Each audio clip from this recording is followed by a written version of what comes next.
Alright. Good evening. Hello, I am the Deathly Shad, and I am stretching. And I am here to bring you your weekly dose of Dungeons & Dragon content, in the form of my personal campaign, Rains of Vitrium. And Uh, I am happy for everyone who decided to catch us in the pre-stream and everyone who is going to catch us in the post-stream after this recording is done. But till then, I will introduce everyone as I can. I am the Dungeon Master, the Deathly Shad, and we have our Kobold Necromancer, Agathar. Say hi to the people. Hello.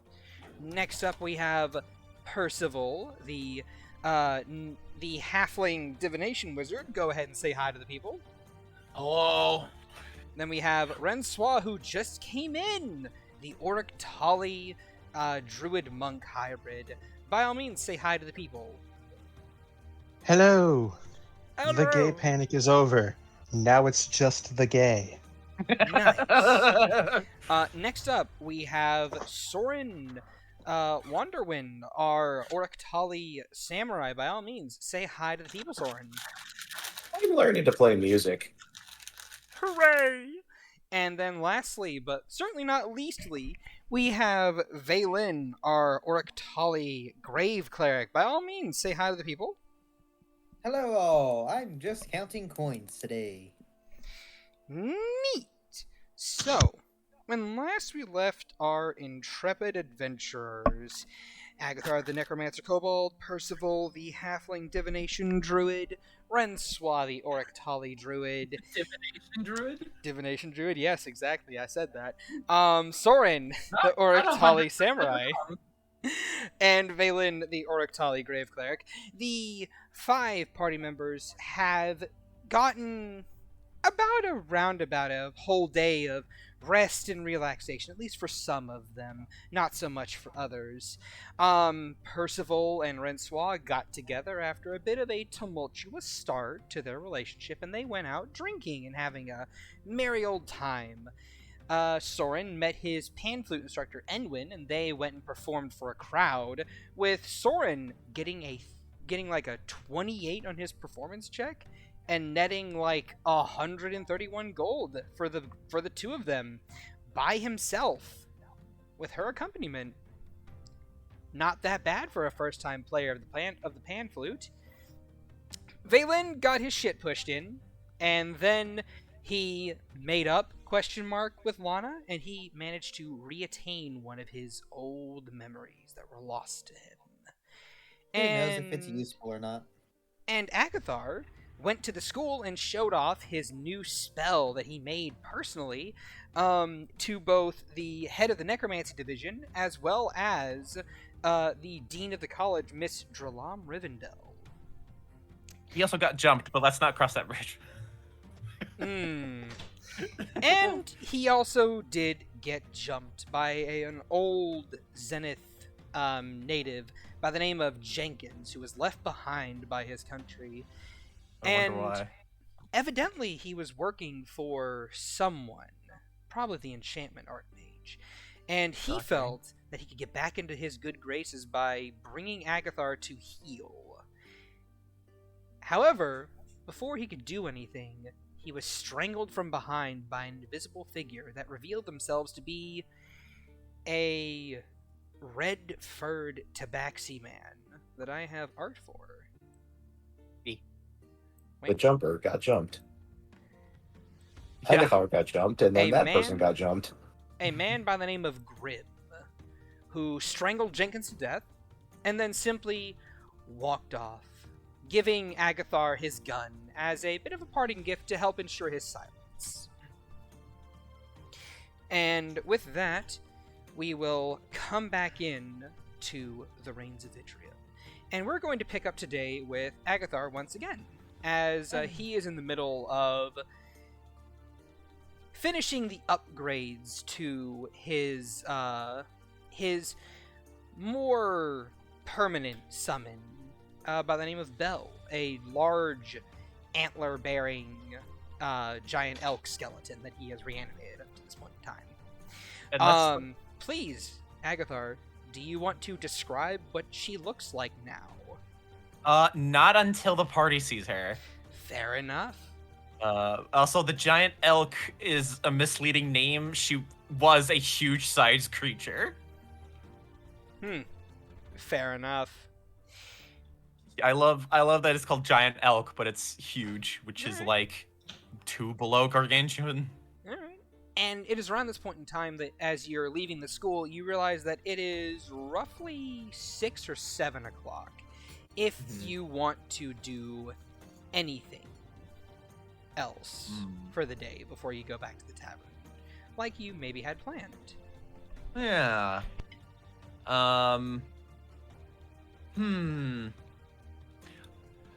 By looking at the sun's like rate of descent, will I be able to get food beforehand? At least pick something up for Yes, this the is said plan. this is literally Vitrium. They have food everywhere. Okay, cool. Like this is the one thing they have in spades and in surplus. That's why it's so dirt cheap to eat here. Gotcha. Cool. Yeah, I think writing his writing Bell out, I think he will contact Soy Fang and be like, "Hey, is now a good time to maybe do the date? Because I don't know when we're attempting the puzzle dungeon, so it's, you know, pretty good time to do it, I think." You roll me a spell ability check real quick. Let's see if you actually manage to make contact or if you have to use the sending spell. Okay, spell ability. Oops, I actually grabbed my. Yeah, there we go. Nice. So with a 22, you're easily able to get into contact with her, and you ask if she's available. Yeah. It's like, hey. All right. Like, then. is now a good time? Is now a good time.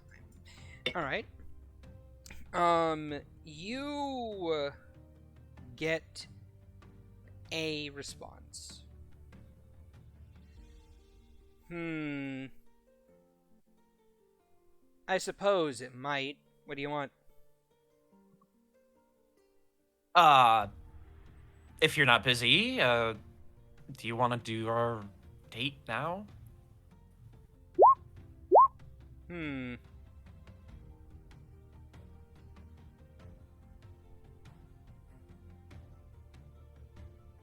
Convince me.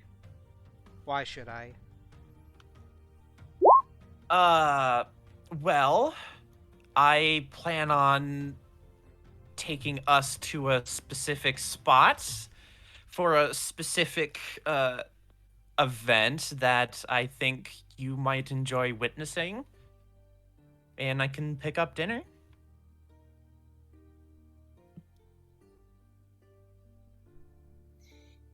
I could be more specific, but I don't want to, spoil the surprise. Roll the persuasion. Oh god, because I'm so good at this. Fuck. 11.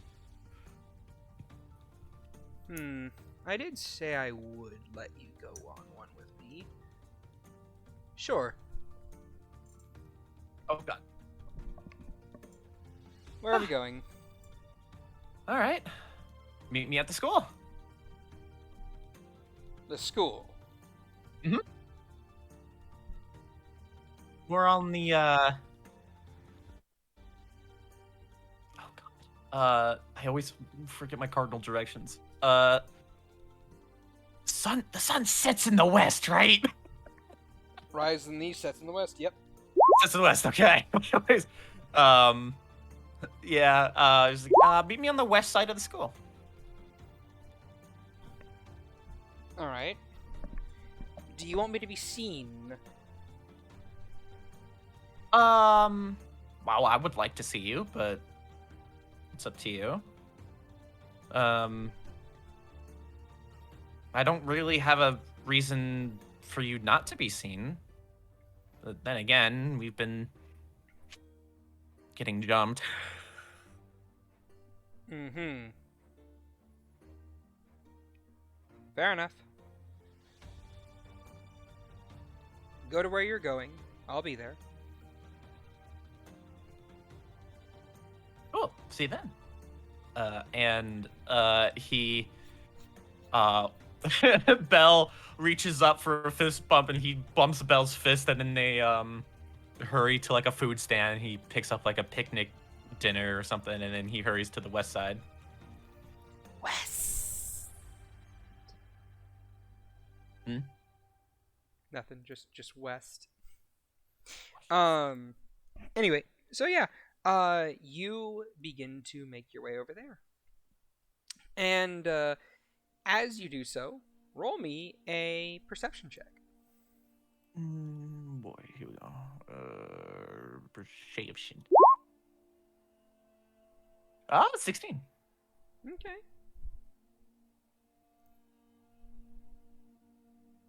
Okay. You run out and you grab some food. What food are you going to grab? I don't exactly know what she likes, so Would you like to try and find out? You have 2 ways to try. I do. Will she know that I try it, Lau? Because he's always very thoughtful It really of. depends on how good your roll is. Yeah, I don't trust myself. Run by Percy and have her spend importance on you real quick. Yeah, right. I just go up to any bard, quick, inspire me. Technically, you could. Technically, I could.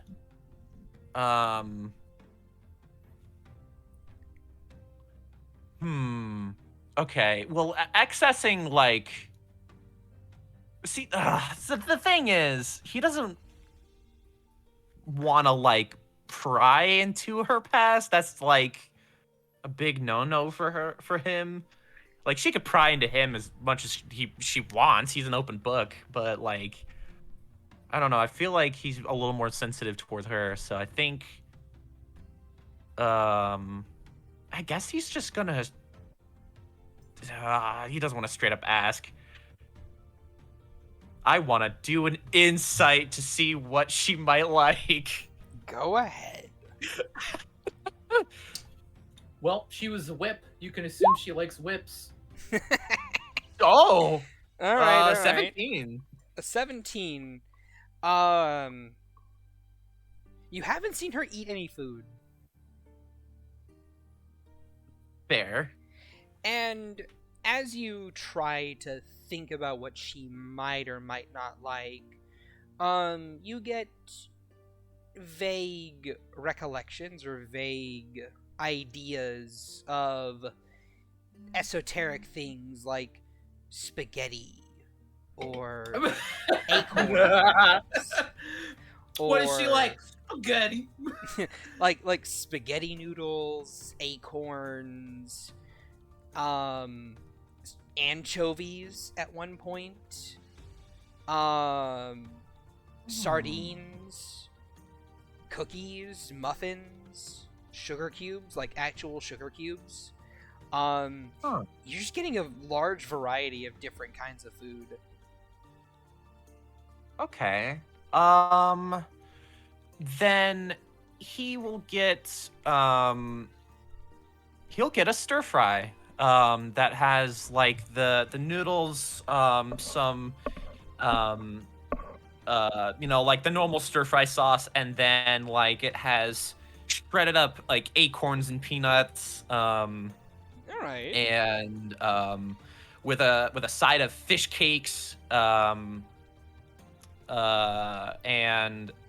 Damn, son, you going all out. Shit. he's going all out. All right then. I will say, go ahead and drop a silver.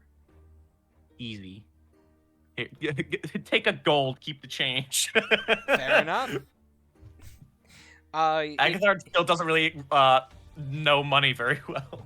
When you do that, the Tabaxi man offers you an extra little a little plate of tiny cookies to take with. Yeah, he takes it. They're sugar cookies. Ooh, nice. But you have those in a little basket, and you're making your way back through town and back towards the college. Where are you going?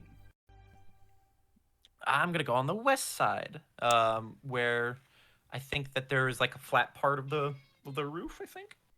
All right. He's then. not gonna go. Roll another perception. Okay. Rolling. Wait. Oh, shit. It's persuasion. It's same modifier. There we go. I changed it. It's a 14. I will say it's a 14. Okay. Okay. Pretty much the same I rolled last time. Actually, Alright. no. It's worse. You don't see anything. Great. Always a good sign. But you make your way over to the west side. You you approach a wall. I'd imagine you're on the outskirt of the school itself, correct? Okay. Yep. And as you walk there, you find you're alone. And then you feel kind of like a tap on your shoulder. And then you turn around and there's Soy Fang standing behind you. Hey. Hey. She has her arms folded. Mm-hmm. All right. So, well, where are we going? if you don't mind a little exercise just to start it off, I'm hoping up, and he kind of steps on Belle's head, and as he does, Belle lowers her head and then just thrusts it up, and then he just kind of does a twist in the air and then clings to the wall. Then he looks down at her. Follow me. She watches the motion. Roll me acrobatics check. Okay. Let's see how good this Acrobatics. is.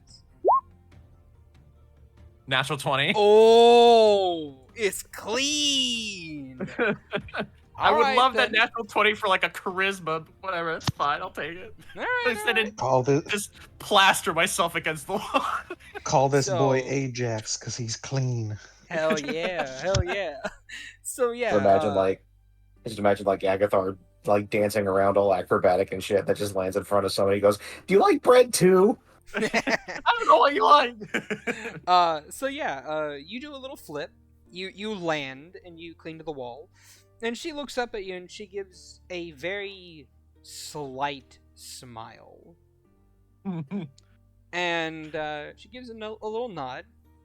I don't mind exercise. And it's very hard to it's very hard to picture this, but do you know in the movie Inception how they were going from one street corner towards a wall and then stepped onto that wall and they're on another street corner? Oh god, it's been a while since I've seen the movie. Yes. Yeah. I think so. Okay then. But she basically steps onto the wall of the school and then just starts walking up alongside it as if it was just another street corner. Hands in her pockets. Just casual. Belle gives me a thumbs up, and then just kind of, Do you want me to stays. Do you want me to take her with us? No, that's fine. She can stay down there. If you want to bring her with, I'm not gonna object.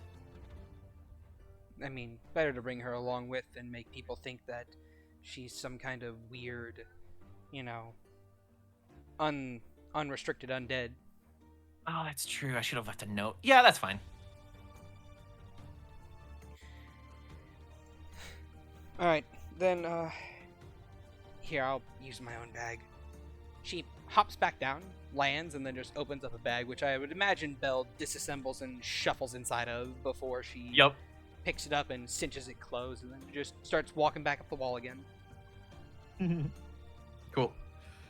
Yeah, when she's nearby, he just kind of starts climbing again. He's much faster on a wall than he is walking. Oh, for sure. She's about the same speed. Mm-hmm. She's keeping pace with him, mainly because longer stride than anything else. Mm-hmm. And as she's just walking up the side of the wall while you're climbing, just glances over. You're pretty skilled. Thanks. I had a lot of climbing in the forest. It's one of my, I would call it a hobby, but I don't know, I like climbing. Yeah. This, she kind of gestures to herself, is a bit of a skill I picked up at some point in time. I forget when. Oh, cool. I figured it was like, you had like boots of spider climb or something. No, items are unreliable. That's true. Let's say someone tried to put an anti-magic field on their walls, so no one with magic could stick to them. You have to do it the old-fashioned way. She shrugs. Yeah, no, that makes absolute sense. I think it's incredible. Well, thank you. I could probably go a bit faster, but I want to move at this same pace as you. Yeah, that's okay. The two of you are about I mean, halfway up this wall. Yeah. How fast can you go with that? Because like I can book it if you want to like race or something. You know what? Sure. I'll race you normally. I won't use any of my skills. Oh, okay. I'll take a handicap. She just smiles. After you. All right. He starts just booking it up the wall like full on dash bonus action dash. All right. All that fun stuff. Go ahead and roll me an athletics check. Okay. Athletics. And what is your movement speed? It's 30 normally when I'm climbing. Okay. She has a faster movement speed than you. Fair. 16 athletics. Very good. Very good. Yeah. As you begin to race up, you see that she is moving up as well. She's keeping pace with you, but you're managing to pull ahead just a little bit. Mm-hmm. And you see her kind of like smiling a little bit. Like it's very, very small, almost imperceptible.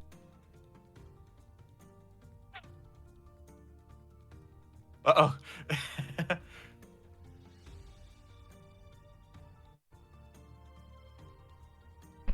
Now, sorry about that. You're good.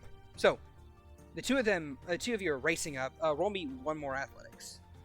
All right, I can do that. Athletics. Yep. There we go. That's about Ooh, it. it's 10. It's not a natural one. All right then. And as the two of you continue to race along up, she begins to pull up a little bit closer, a little bit closer, a little bit closer. You're struggling to maintain your lead. One more athletics. All right. Athletics. Come on. Yeah. Just. And the two of you arrive at the top at the exact same time.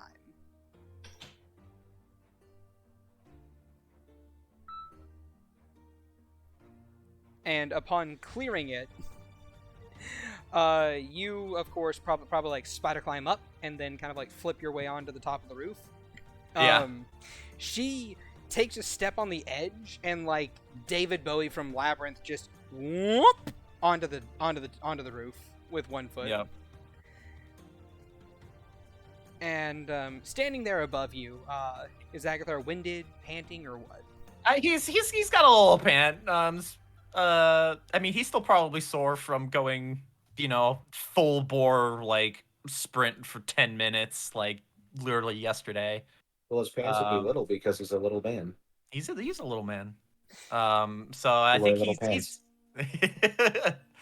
um, and so he's not winded, but he's got to take a second. She nods. Good job. You kept up. You even pulled ahead there for a little bit. I almost had you. Of course you did. And he kind of like sits up fully, and then just kind of looks out to like the kind of the open view of essentially the open view of Vitrium right now, and smack dab in the middle of their vision is the sunset. The sun is setting across the city. And from this vantage point on top of the school itself from the western side, you can see down throughout the streets of Vitrium. You can see various drawings and artwork atop the roofs of other houses. You can see just barely perceptible one large painting that seems to cover most of the city to form one larger painting in little segments here and there.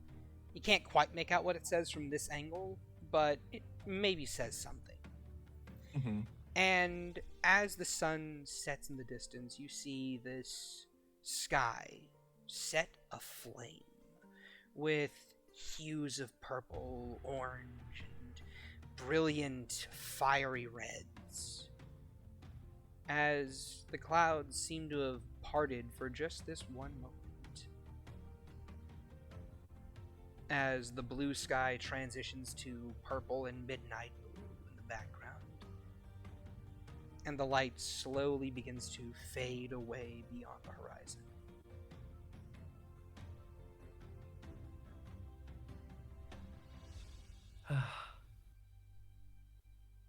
Worth it.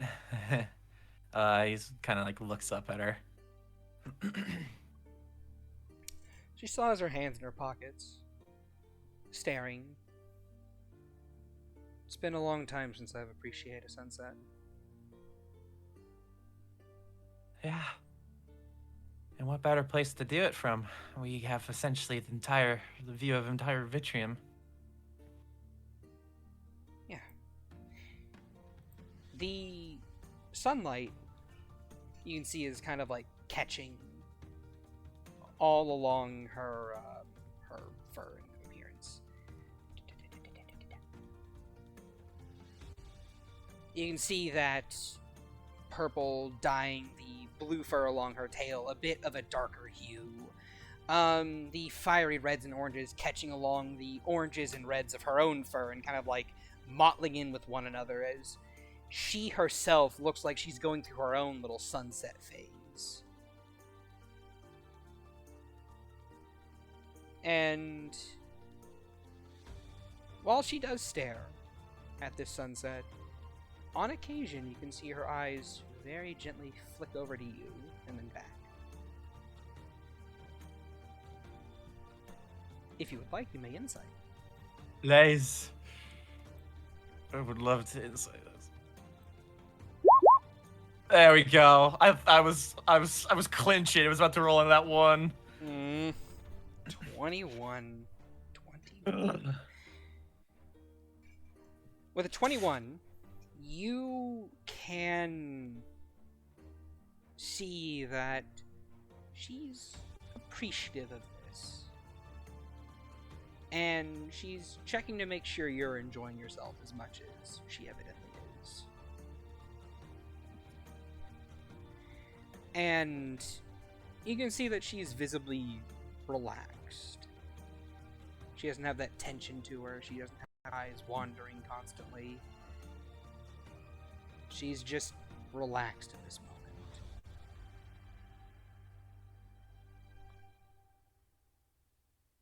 She just smiles to himself as he kind of stops staring at her a little bit and looks back at the sunset.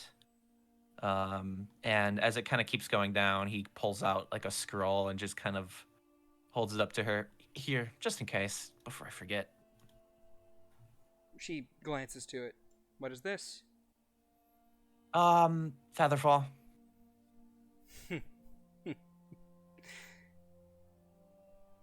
Agathar, I'm a master assassin.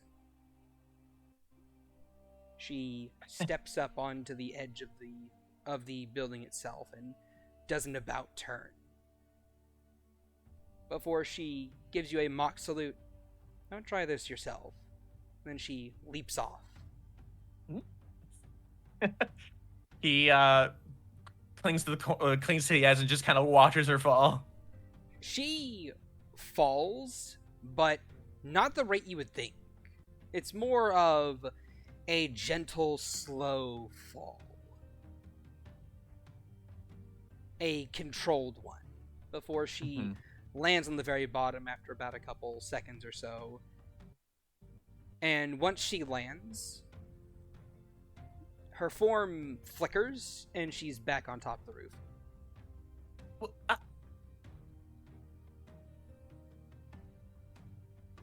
in that same position that she landed in. I figured that you had maybe something for a fall, but for getting back up, that's crazy. She shrugs. Wonder if he caught the trick. Or if you were too busy watching me. She gives that small, imperceptible smile again. I mean, I'm gonna be honest. I was too busy watching you. It's okay. It's something that you probably wouldn't have caught. Not on the first try. Next time, watch the shadow. And she'll give you a little tap on the forehead before standing back up to her full height again. Right. The thought does. The thought is appreciated, though. It's good that you anticipated the need of a Featherfall scroll. You did save one for yourself, right? I don't exactly need one either. And he stands up and just kind of like wiggles his body in a little bit, and then just his little gliders kind of are now like in full view. Where kind of like it catches on the wind a little bit at this height, but he doesn't like fly him. He doesn't throw himself off because he doesn't want to climb it again. She nods. I forgot you had those. Those must be nice. Yeah, they're pretty good. I like the best thing about climbing a tree is the jumping off part with these, and he just kind of like adjusts his body and he's able to just kind of like flatten him again against his body. They look good on you. Thanks. I haven't really met another of my kind before. Only my parents. So I don't really, as far as I know, it's a thing jungle kobolds developed. So I'm glad they look nice on me. Well, I know there's at least 2 villages of them somewhere around here. Yeah, I know of them too. I just haven't been to there yet. I heard a rumor that there's a star mystic in one of the villages. Star Mystic? Yeah. Someone who's supposed to be able to read the stars and divine a future or something like that. Ooh. Interesting. She shrugs. Okay. I'll have to look into that. That sounds cool. Still, you wanted to bring me here for a specific reason, I'd imagine, yes? Yeah. Well, reason one, he kind of like motions to the sunset. And reason two, and he kind of pulls out a little picnic set and starts setting up a little picnic on the roof. He brought some cushion. He brought some cushions with the picnic set, and he kind of folds out the kind of the classic like I was gonna say tie dye. It's not it. Plaid blanket underneath with a basket, and he kind of starts. How windy is it up here? Let me roll. Let me check. Is it pretty windy? It's not that bad. It's about moderate. It's not that bad. Okay, all right. It's- As long as the stuff doesn't blow off. It's not gonna blow off. All right, cool. Like it's a little wind here and there, and it's a little bit chilly here and there, but it's nothing Mhm. that neither of you can handle. Cool. All right. Yeah. So he starts deploying the basket.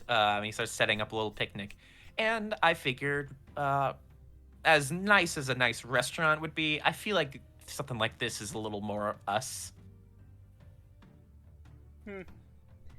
You're all right. I don't really like being seen by a lot of people.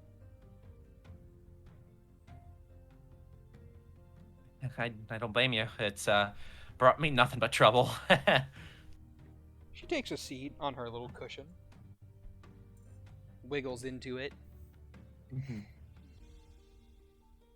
So, what did you bring for us today? Well, I had to do some deep thinking, and I think, I mean, obviously, I'm not gonna stereotype, but I figured something with acorns and nuts, and I had a sense of pasta, I think, so I got us a stir fry with some fish cakes, and the gentleman was nice enough to throw in some sugar cookies for us. Those sound nice.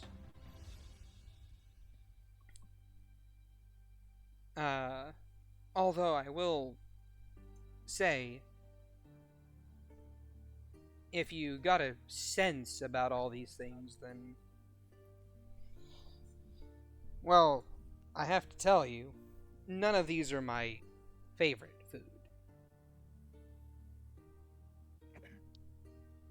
Yeah, I didn't want to ask, and I didn't want to pry. Like, I'm okay with you looking into my head. That's fine. I'm an open book, but I don't know. No, I never really want to It's fine, I pry. understand. You can pry for small things like this. Yeah. Well, I'm glad I got that consent now. But I'll use that in the future.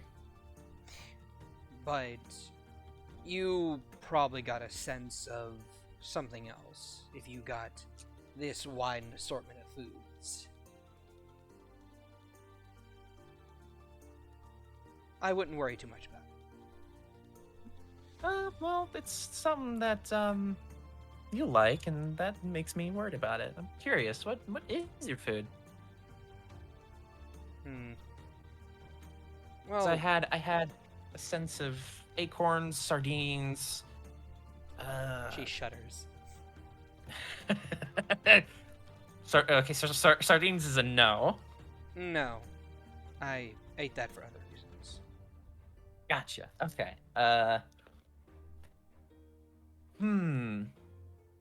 Some other stuff, but I'm curious. It though. would be oranges. Oranges. Yes. Although,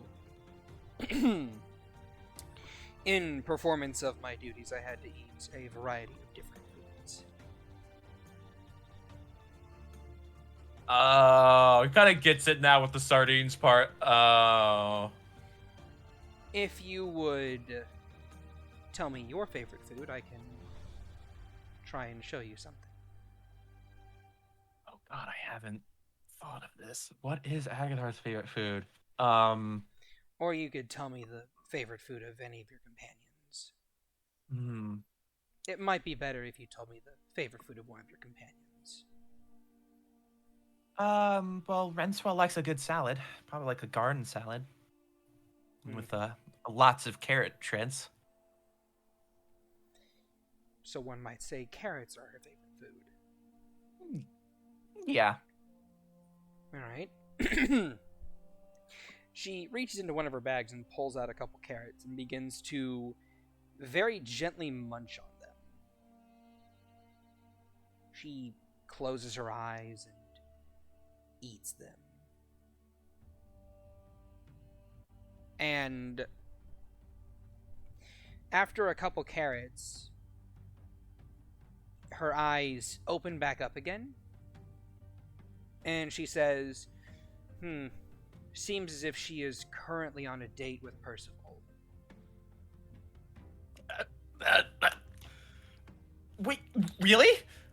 Yes. Wait, how did you do that? Wait, really? Yes. So he kind of throws his arms in the air. Yes. Well, I'm glad you're happy.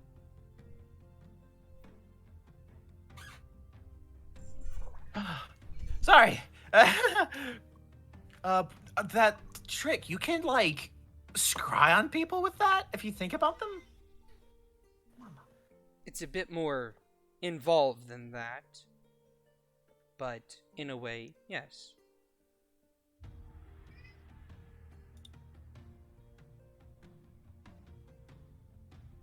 Wow. Hey, Rensois. Would you like to give me some surface level thoughts? It's like, yeah, I was typing out. It's like, because technically her favorite food isn't carrots. She Oh, just shit. does like carrots. Okay, well, if that's A not her lot. favorite, if that is not her favorite food, then she eats the carrots and she's like, nothing. It's not her favorite food. It's like probably top 5, maybe top 3. If it is top 5, then yes, it would work. Oh, then yeah, go for it. Surface level thoughts, Rensois, while you're on your date with Percival.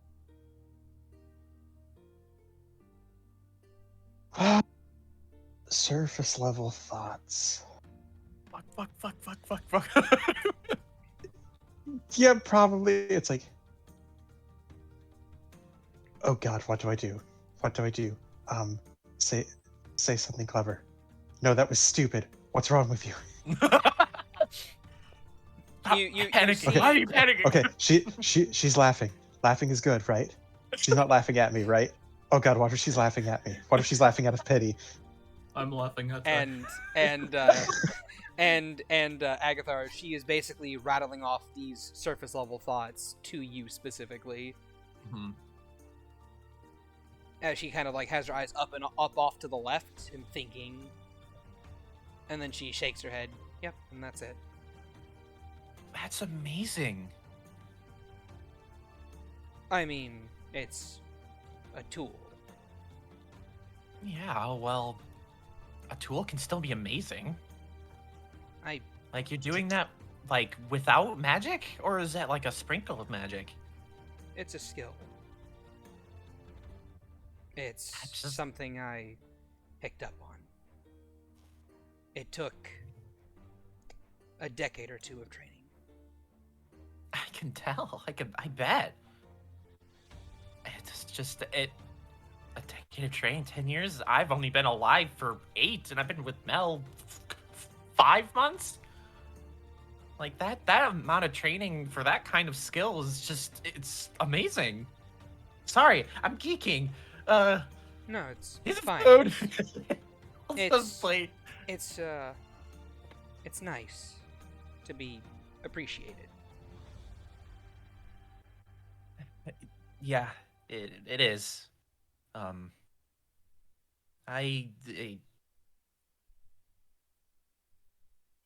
I feel like I don't. I try to appreciate people, Well, especially you do a people I good job. care at it. about. I had a lot of practice. She quirks a corner of her mouth. Yeah, you have. But let's dig into this lovely stir fry. Yeah, and I practice with I practice with Regina, and I think I just kind of came up with the perfect breakfast. I think you would like if you would, if you want breakfast. Am I jumping the gun? I don't know what I'm doing. She's just staring at you. Sweats.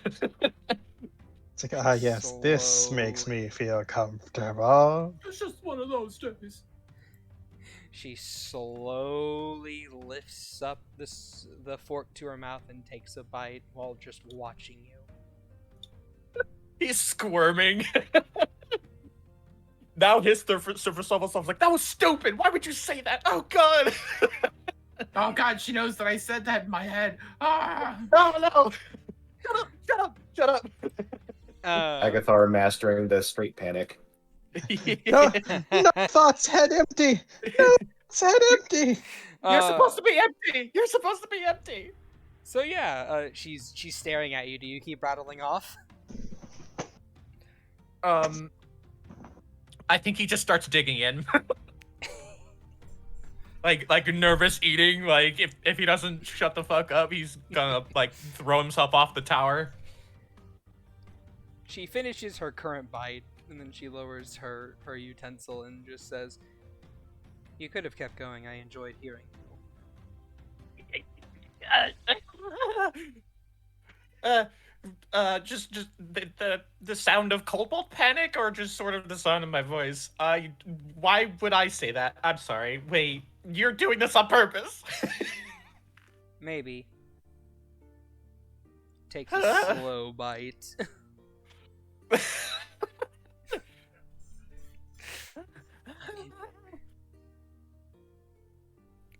He just makes like a nervous kobold yipping. She roll me a persuasion with advantage.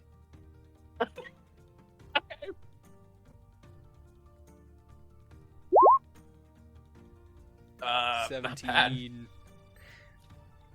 She snorts a little bit in laughter. That cool composure breaking for a couple seconds before she readjusts herself. Sorry, I didn't mean to laugh. No, You are very adorable. Thanks. I don't mean to be. I just I'm nervous because I like you, and I don't want to. Oh, Like you like me now. I'm smart. Yes, I am smart. you're but a I'm- genius, like Miss Rivendell, correct? I would like to get to that point at some point, but I wouldn't call myself a genius. I'm just book smart. I'm not person smart, but I would like to go back to that earlier comment of "you like me." Yeah. What? I like you a lot. Oh, a lot now. Not just like. always. It's. It's a like a lot like Like a lot. every now. time he's like a word comes out of his mouth, he turns more red. She's just staring. those purple eyes locked onto his, just observing, taking a bite as he's just stammering and stuttering and stammering and stuttering before adding a couple comments here and there, just poking a couple things. Yeah. But I will say, you don't have to apologize for laughing. I think that's great. Good.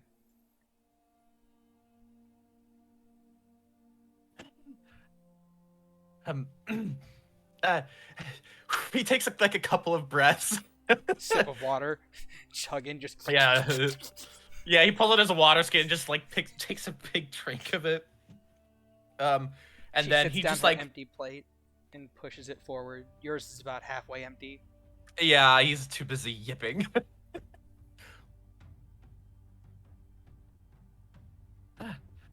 How was it? How do you think it was? Look at the plate. Well, you cleaned the plate, so that's a good sign. I've cleaned many plates before.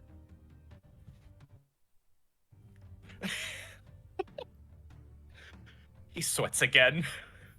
But no, I did like this. It was enjoyable. Good. The stir fry was I'm really well glad. made. The noodles were not al dente.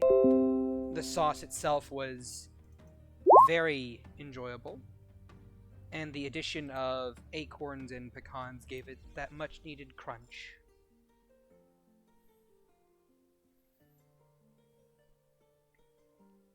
You did good. Yeah, hey, thanks. In the morning, I can make you orange waffles if you want. But it's okay if you don't want orange waffles. They're kind of like a brainchild, or it's like you use like the skin of oranges into a waffle mix. You kind of make like an orange waffle. Perhaps. That seems enjoyable. Now- Your company is enjoyable. As is yours. Now, I have a question. I'm glad. You brought me up here. He kind of shakes his head. You brought me up here to a secluded area. You have provided food. What else are you wanting to do? Well, I was hoping, to just get to know you better. Like, not maybe I would like to know maybe more about your trade, but I'm talking about, like, you like oranges. That's the stuff I want to know. Well, sad to say, information like that is sparing at best, considering my profession. Never allowed much of that.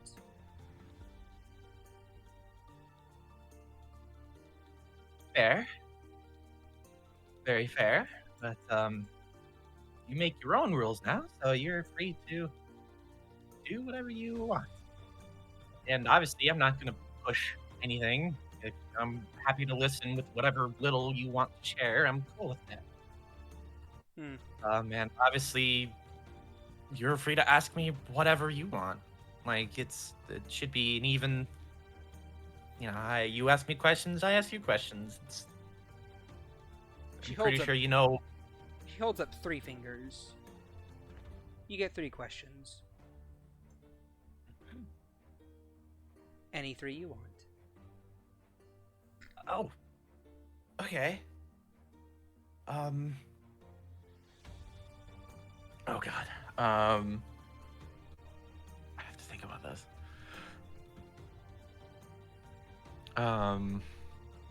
Okay. And would you like 3 questions in return? Sure, we can do it like that.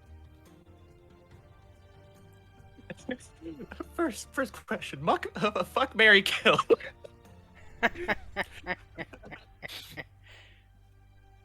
No.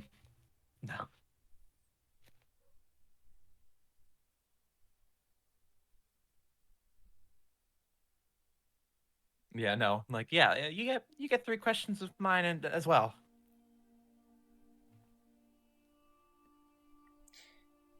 I will ask mine after you ask yours. Sure.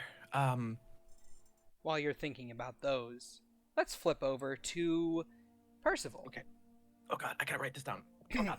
Percival, it's much later in the day. You just finished your conversation with Eloise. You're walking outside that room. Yep. You do want to talk to Soren, don't you? I have no clue he wants to talk to me.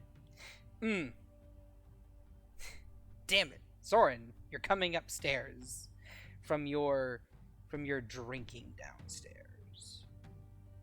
And your time with Enwin. No, shit. Yeah, let's go over to that then. While you're over there, Percival, and you're having your conversation. I'm sorry, you weren't ready. I'm getting things set up. Don't worry about it. Soren, You and Yes. Edwin are currently seated at the bar, and you are in the middle of enjoying some drinks together.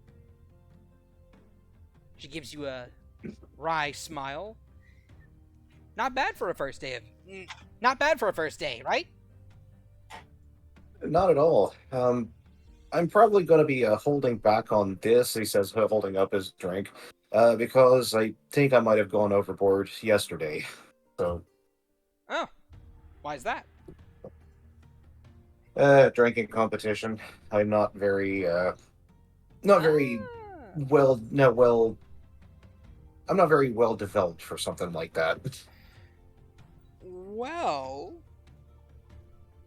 neither am I. But if you wanted to try a bit of a friendly competition, I'm certainly not opposed. Uh, maybe later. I think I'm gonna n- just kind of shy away from that right now. I still don't remember everything that happened last night. Nah, understandable. So, how do you like the pan flute?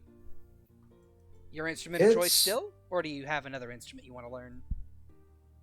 no, I like the sound. It's got a nice like it's got a nice a soft kind of like windy sound to it that I really enjoy. And for someone who's as rambunctious and active as I am, I think I need a little bit of something that'll balance that out, so to speak. I can understand that. I get you. So, why pan flute and not, say, drums? He kind of looks at his drink for a second, and then he says, "Well, you I don't know if you know my martial trade. I'm a samurai, and I was taught by a master out in the mountains. And one of the things that she did to pass the time was play pan flute, and she was very good at it. And I just really like the sound." She nods. Nice. Interesting. Alright then. Uh. And who is your master? One Master Misaki Kurama, the only samurai other than, well, one of three samurai I know, including myself. Ah, who's the other? Who's the other one? The other one is a feller by the name of Riven, and I've only run into him on a few occasions. He's pretty good himself, even though he does resort to some dirty tricks. But that's not a bad thing. It helps me to learn to counter them. Fair enough on that. Personally speaking, I'm not a big fan of fighting in general. I'm just kind of. I'm just a bard. I just play the little doot doots on my flute. Agathar comes out of nowhere. Sword fight me! So I completely understand that fighting's not for everybody, and that's actually kind of the reason I wanted to learn how to do it. I uh, I understand that there are people out there who aren't really cut out for it, and those people tend to get taken advantage of by those that are. So I want to be able to defend those people.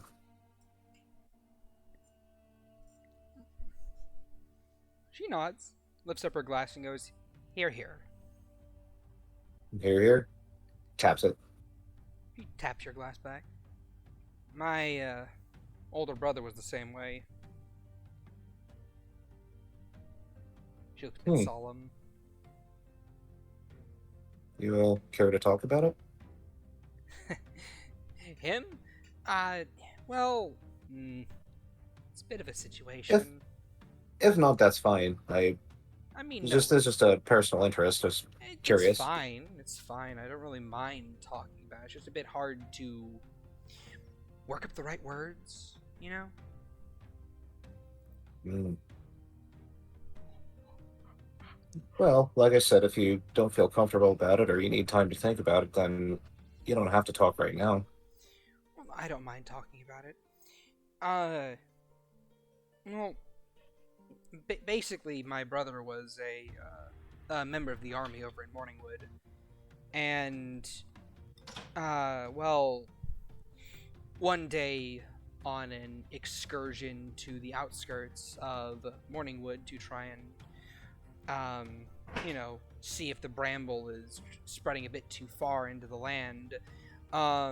Him and his team were ambushed by a group of bramblites, and he was killed.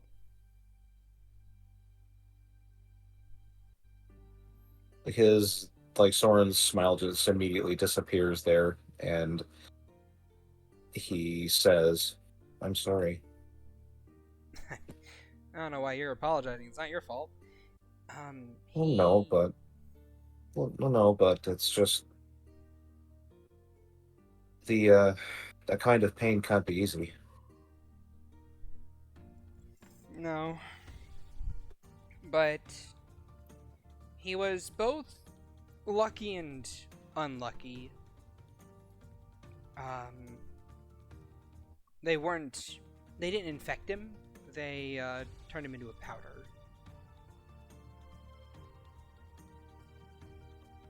One of them was a bramblite infected beholder.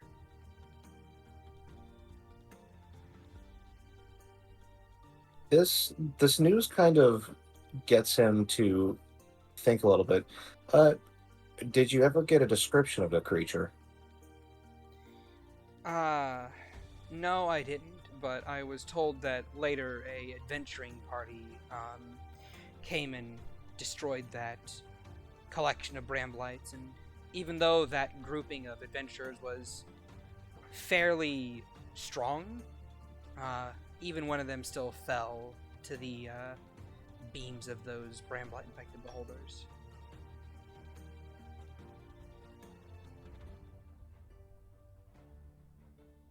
I'll have to meet that party. They aren't adventuring anymore. They're retired, I think. From what I was able to gather, the Merrick that they had with them, I think he called himself Riker later. He retired with this Electro Mouse Girl, the same person who does teleportation spells. He retired with her. Felix, I believe, this Warforged, they went to this puzzle dungeon but weren't heard from again. There was another one by the name of Vicus, who was a Zenith native. He's off in space from what I hear. Kendall, this Dampier, he was the one who died. He got turned to ash. And I think there was one more teammate there. A Leonin.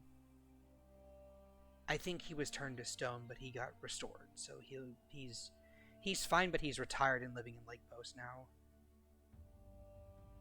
Some things you just don't recover from as an adventurer. And, well, being turned to stone and being reverted back from stone are one of those things. I can only imagine. Yeah. A majority of them managed to live, though. Well, that's good. So I've been wandering Vitrium for, now almost 14 years. About 13 years, and I've run into the bramble a few times, and it's never been a very pleasant experience. But we managed to make our way out just fine. I've never had anything like getting turned to stone happen to me, so I can't really speak for that. But I can imagine that something like that is incredibly hard to recover from.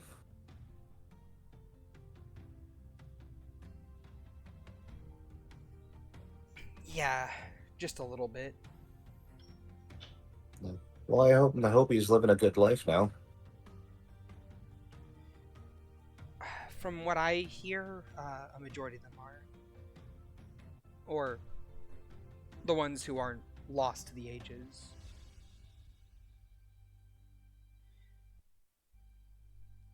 There aren't really that many adventurers these days.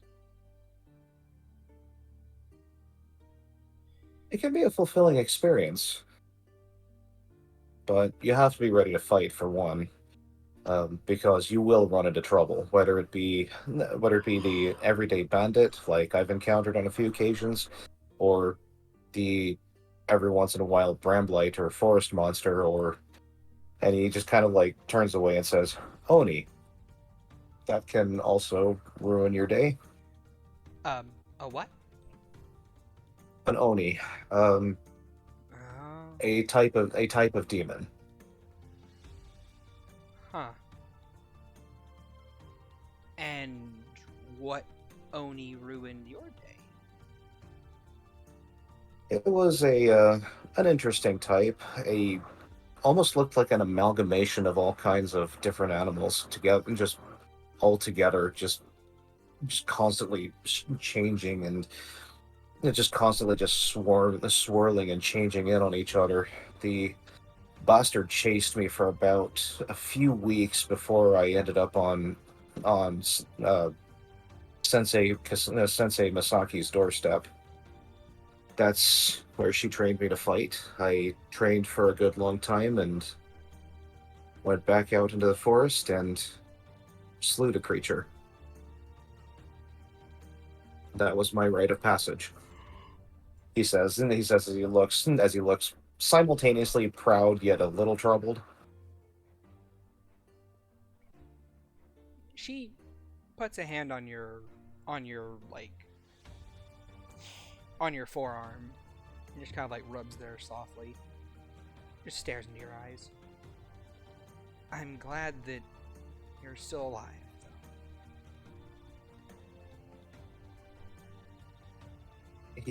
He looks back at her just and returns the smile and says, I am too. I still have a personal mission to complete, and wouldn't have been ideal to just kick it there.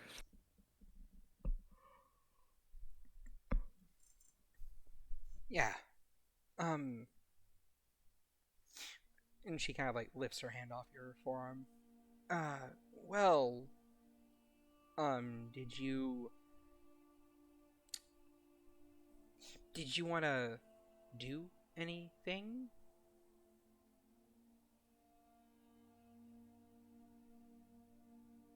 In He particular? tilts his head he tilts his head back and says,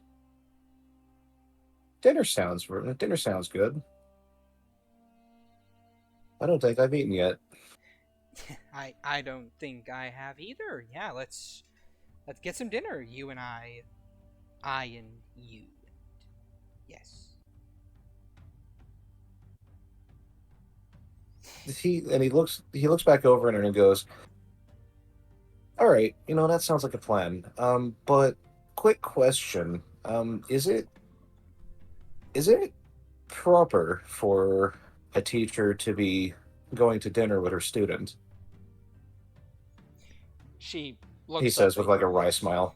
She looks up at you. Well, I mean, unless you want to go to dinner with your teacher, we can just go to dinner together as just two people, two consenting adults. You know what? That sounds like a plan. In fact, there's there is actually one other question I wanted to ask you. I just completely forgot about. I'm sorry. Um, I heard that first song that you were playing, and it sounded like there was It sounded like it came from somewhere.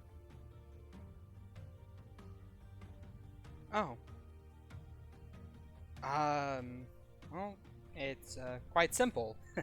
That was my brother's favorite song.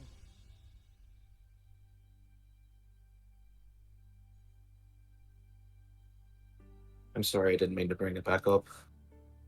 Well, not like you would know. No need to apologize for that.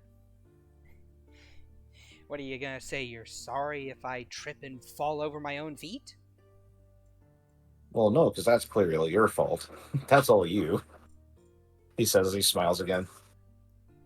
She kind of like puts a finger to her chin and just looks over her shoulder at you like, oh, so you won't have any sympathy for a poor girl who falls down on her face? How rude. No, I didn't say that. I just merely said I wouldn't apologize for it because I wouldn't have been responsible. And he sticks his tongue out at her. She'll stick her tongue back at you and just kind of like whip you on the shoulder like, yeah, you tease. Let's get some food. And with that, the two of you get some food. She orders a lovely salad with a bit of chicken added on it, and a glass of oh no, gosh, what was the name of the drink? Irish car bomb. No. She gets a she gets an Asher Cola. Soren's gonna get another carrot cocktail because he does like those. All right then. The two of you eat and you drink and you talk amongst yourselves as you, Soren, see Percival and Rensois make their way into the building and proceed to move up the stairs, holding hands, correct? You freaks. No, probably not. Okay. No hand holding. Blushing? Is Probably. looking like they had a good time. Yeah. Awkward looks. Stiff. Can Soren make a perception check For what? to see if he can deduce what this is? That would be an insight. Yeah, that would be insight. It would be insight. Yeah, you're right. Insight check is what I meant, not perception. I don't know why that was made with advantage, but 22. You see like tension, but not like bad tension, like awkward tension. You don't often see Percival like flush. But she also doesn't look like outwardly sharing much emotion. Mostly, she's about this, not terribly much shorter than Rensois, so it's not like you're looking down. I think just the both of them look particularly stiff. I don't know. I can't speak for Rensois. Is Shy here? I keep muting the mic. I was wondering if you were just gonna be like, let me take care of all this. No, I keep talking and then forgetting that the mic is flipped up. But yeah, no, Rensois is also very much very stiff, a lot of like stolen glances to quickly look away and blush a bit. So that a little bit of a like light nervous smile on her face. So that wisdom roll was made to see if Soren can connect the dots. Would a 13 do it? Are you sure it's not made with disadvantage? Sorry? You sure it's not made with disadvantage? No, because I like the whole thing with Soren is that he only has trouble telling when he's being flirted with. So like if he's like actually seeing like outward signs of like he would probably have about the same amount of capability of deducing something like this as the average person. It's just subtle flirts just kind of go over his head, and even some outward, just completely blatant ones also go over his head. Wait, But this fair is enough. like this is between two people, one of which is not him. They're neither of which are him. So, um, uh, that's tough. I guess. I'd say with that I high of an guess. insight, a 13 would probably be enough. Well, that was just a straight wisdom roll. I would say with a 13, you like maybe I might be reading into this. Yeah, so he's gonna kind of look over in their direction and like kind of like furrow his brow, like this is odd. And then like the gears start turning in his head, and he starts to like slowly piece things together. And he says, and then he looks over at Enwin. So like as after they walk by, is there a point where Percival's by herself? No, I mean you don't see her by herself. They walk up and up the steps. I mean, she does eventually end up being alone, but that would be whether or not you go do something about it. Okay, well he's not gonna interfere. So, but right. he is going to look rather puzzled and a little bit surprised by what he sees. Not unpleasantly, but he's just going to be like, well, that's different. And he's probably just going to like mutter that aloud too. Just be like, oh, that's different. And when kind of sighs to your left. Young love. Why does everyone in your games have an insight of like the gods? I rolled a natural 20 on her. I never saw it.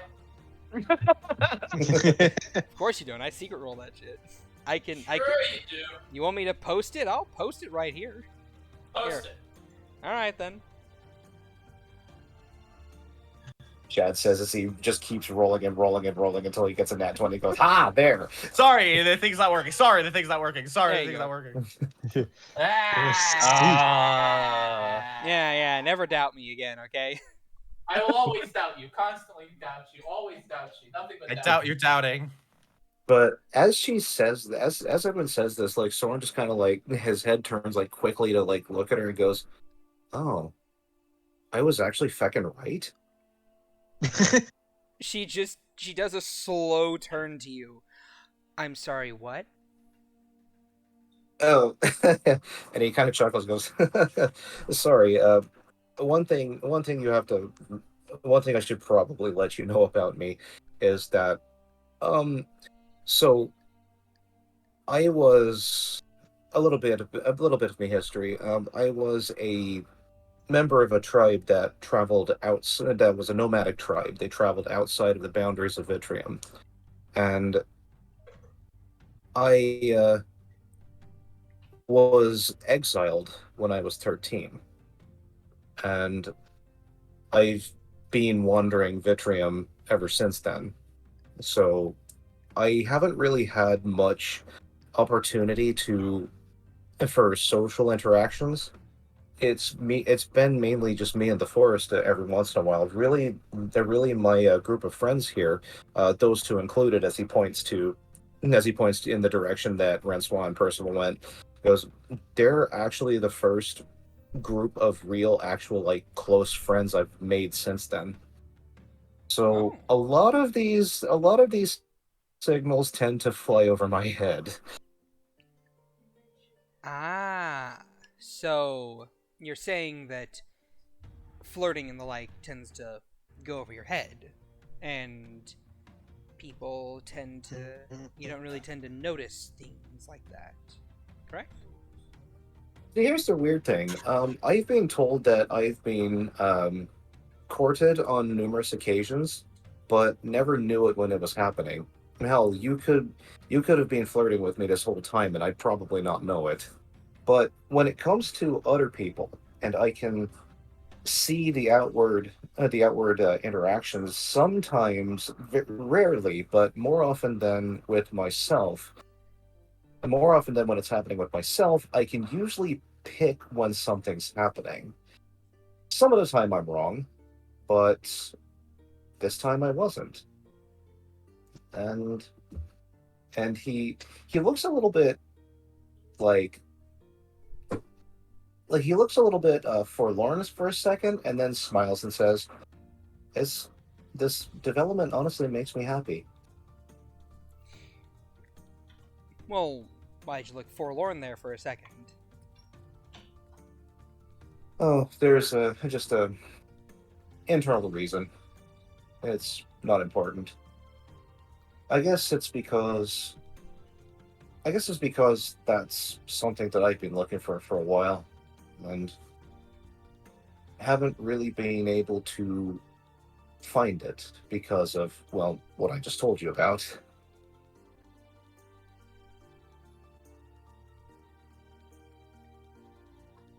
She nods.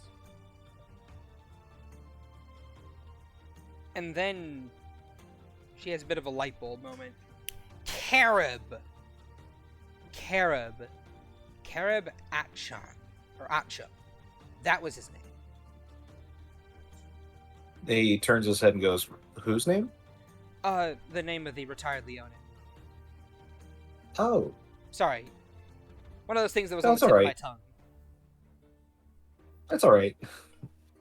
But anyways, how about that dinner? It's right in front of us. Right, and he starts eating. The player forgot.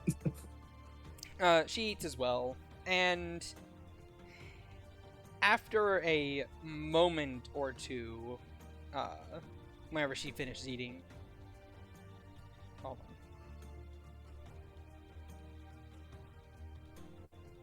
on. After a moment or two of when she finishes eating, she straightens up and she has like a whole salad, and then she has I think it's second salad. Yeah, she has 2 salads. But whenever she finishes eating, she puts the bowls in themselves, slides them off to the left. That same robed and cowl figure walks by, picks them up, and leaves. And she turns. Well, seeing as how I'm your teacher, I have a proposal for you. Oh? Yeah. So I think you're pretty attractive. And you say that you don't know when people are flirting with you and stuff, and that you have no experience in that. Well, what if I taught you not only pan flute, but also how to better read people? Their intentions, their motives, and so on and so forth. Maybe you can tell more easily if someone is trying to flirt with you or not. So, like, during this whole time, he's just kind of, like, looking at her deadpan, and a few seconds pass before he says anything, and then he shakes his head and goes, I'm sorry, I caught up to the point where you said I was attractive, then my brain shut down. What was the rest of all that? She pauses for a moment and then just face palms. Just like a pinch on the bridge of the nose, like a. I really having work cut out for me this time. No, seriously, like, nobody has ever said that to me except for someone yesterday, but it's In all your life, you have never had someone attempt to flirt with you or say something nice to you as a, 5'8" rabbit man who has very defined musculature and who swings a sword around? Well, I didn't say nobody's ever tried. I've just never known when anybody has. Except of course, like I said, from yesterday, when someone just outright said it to me. Uh-huh. And that, not gonna lie, that felt good. Yeah. And out of curiosity, are you and that person together? If you're talking about the two half pints that strolled by, no, they're friends. Or are you talking about the person that said that last night? Okay, her hand does an audible just like a slap noise against her forehead. So, oh, you meant the one from last night? No. That was No, Soren. I meant the other one. Yes, I meant the one from last night. no. It's, as far as I know, it's nothing like that right now. Mhm. She was kind of hard to read on occasion. Uh-huh. Hard Well, to read on occasion. I want to fuck your brains out. I mean, aside from that, oi, mate, you wanna go make out? What does she mean? Anyway. I must ponder this. She's just like, you know what? he steps outside. He steps outside, looks at the horizon, and goes, "Yep, I can make out a mountain over there. I win." Anyways, Yes. You desperately need a lesson or two. So he lowers his head and rubs the back of his neck and goes, "You're not wrong." So how about I teach you not only the pan flute, but the ways of romance, of flirting, and whatnot, if you'd be into that. I know I'm not a very conventionally attractive person. I'm not exactly super fit. More fluff than bun, really. But, if you don't mind having me as a teacher, I could be convinced to do that for you. He looks at her and smiles and says, "I am surprised you'd offer that, and I would be an idiot to turn that down. More of an idiot than I normally am." And he stands up and he holds out his hand and goes, "Deal." A bit formal, but she creaks out of her chair and stands up before taking your hand in hers and giving you a shake. Good job. Good work. So, feel free to have a rather hard instrument to bop me on the head when I'm not getting a lesson. I tend to be a pretty quick learner, but there are sometimes that I might. I mean, well, let's just see how this goes. I guess Yeah, sure. Well, I guess first lessons first. Typically speaking, when someone says, "Oh, you look very handsome. You have a lot of good musculature to you." That's typically some form of flirting.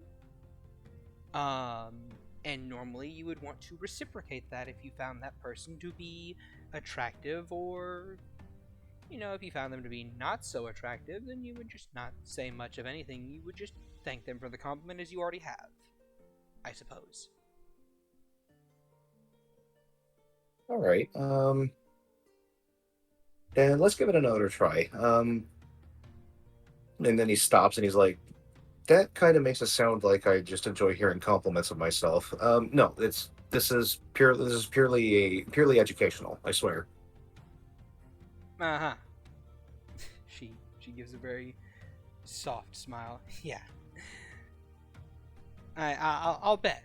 I'll bet, big guy. But you know what? Sure.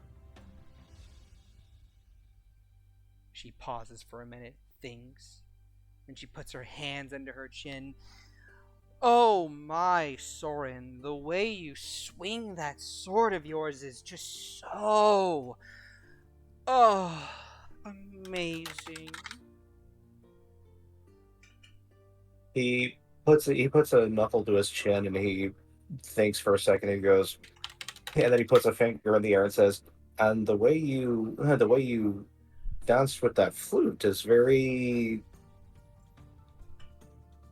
hmm."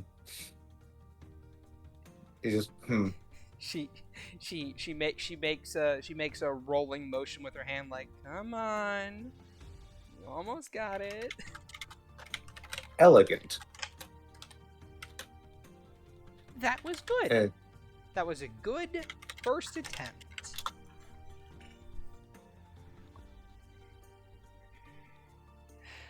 I still need work though, don't I? More than a little. You were a little bit slow on the uptake there. But we can try. And we will maybe get there one day. And with that, the two of you begin to exchange compliments and the like. And practicing your game, so to speak. Go ahead and roll me a charisma check.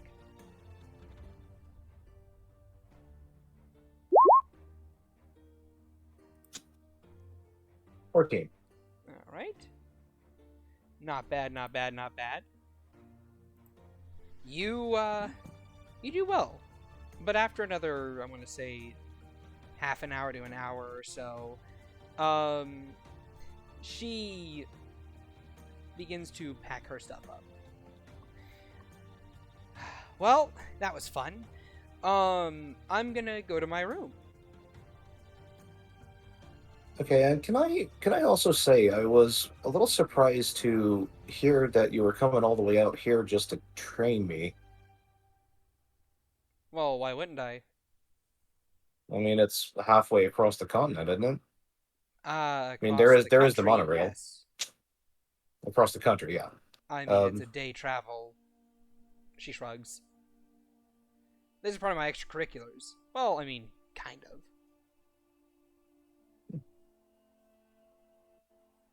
Well, I appreciate it. I want to be a I teacher really do. one day. You're not already? Well, not a professional for the college, not yet, but I'm an assistant. She smiles. Oh, I see. Experience. Experience is the best teacher. Yes. Okay. Well, I'll try to be a good student for you, he says with a smirk. You're getting there. You're currently so-so. I no, but with your help, I hope to get more than so-so. Well, here's hoping for the both of us. She smiles. Yeah, here's hoping. Here's hoping. He rubs the back of his neck again. But I will give it my all. You have my word. Well, that's really all I can ever ask. Till then, good night, and I will see you tomorrow for more lessons. Assuming you don't have other things to do. If not, then you can just meet me back here and we can do more lessons afterwards. I think we had a place to go tomorrow, but I do think we plan on coming back here eventually, and I do look forward to seeing you again. All right.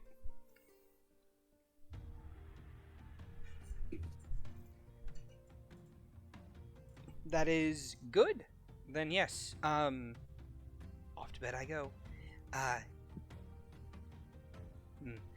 You know, Soren, typically speaking, this is where, you know, if a lady says that they are wanting to go to bed, you could, not recommended you do so unless, you know, you're both vibing in that manner, but you could say something along the lines of, and she'll lean against the table and she'll kind of like summon a cowboy hat and tuck it onto her head before tilting it downward and looking up into the brim of it. You want some company there, hun? In a much different voice than what she normally sounds like before she takes the hat and makes it vanish. Like that. He's just kind of like looking at her with the same smile he had on his face before she did that, and he goes, "That was kind of scary how you did that." It was kind of scary how I did that, eh? She says, mimicking your voice. You get it. You can fit it. You can fit it into my. Well, I can't call it my tribe anymore, but I who that needs was a good. tribe? I who needs a tribe when you can make your own, right? He gives a wink. He looks thoughtful at that. He goes, "I never thought of it that way." But if so, you mean kind of like this, right? And he like puts an elbow on the table. He still has his hat on, and he like lays it down. And he go, and then it kind of like just like angles it up with like one finger and looks at her, just like and says, "Would you like some company for tonight?" Like that, and then he like quirks, and then he quirks an eyebrow and like frowns with narrowed eyes and goes, "Kind of like that." She puts a hand on her chest. My oh my, Soren, we just met today. So not tonight. I thought we were just training. Yes, I know. I was giving you the follow-up. Oh, so still training then? He points at her, and then you can call it nervously that. laughs. She says, you can call it that. All right. Well, it is getting late. We should turns. probably both.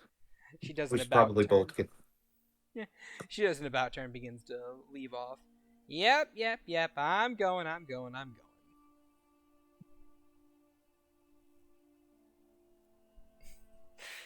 Well, you sleep well. Yeah, you too.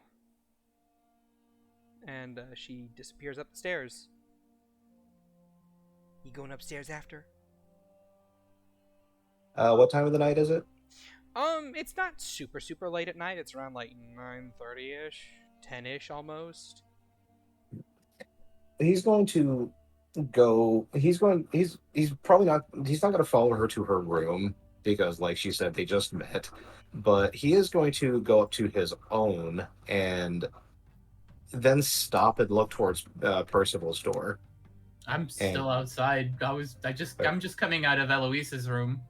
Oh, okay. Are you visible? I'm not invisible. Well, I mean, are you in eyesight? Yeah, I'm in the hallway. Oh, you're in the hallway. Okay. So he's gonna stop and look at Percival and goes, "Oh, hey,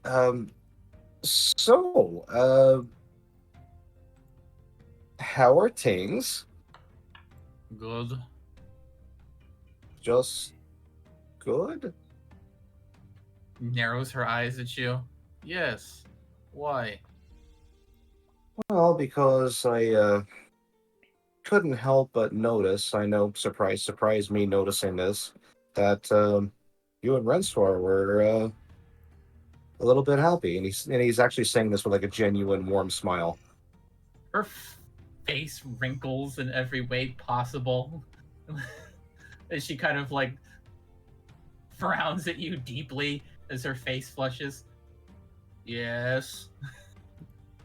He says, "Don't worry. Don't worry. I won't tell anyone." But Dude, with how this group seemingly is, everyone already fucking knows if you know. no, I haven't told anybody yet. But You don't need to. If you figured it out, they have. possibly.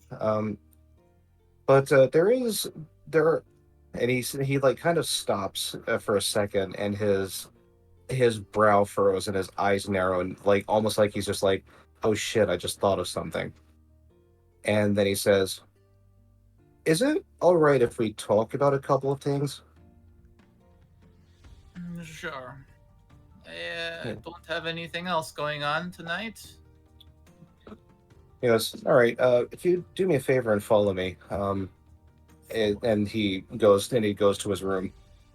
I guess I'm going into other people's rooms now. All right. They follow you into your room. Right. After you get into the room and he closes it, then he locks it behind him. He begins to go over to his pile of stuff, which isn't really large, but it is a good collection of things. And he begins digging around. He goes, "So there's actually a couple of things I wanted to talk to you about. One of which I could do in public, but the other I'd rather be in private. The first thing is I was a little bit drunk last night, and then he stops during his rummaging for a second. He says, "All right, I was a lot bit drunk last night, and but through the haze, I could remember you asking me a question."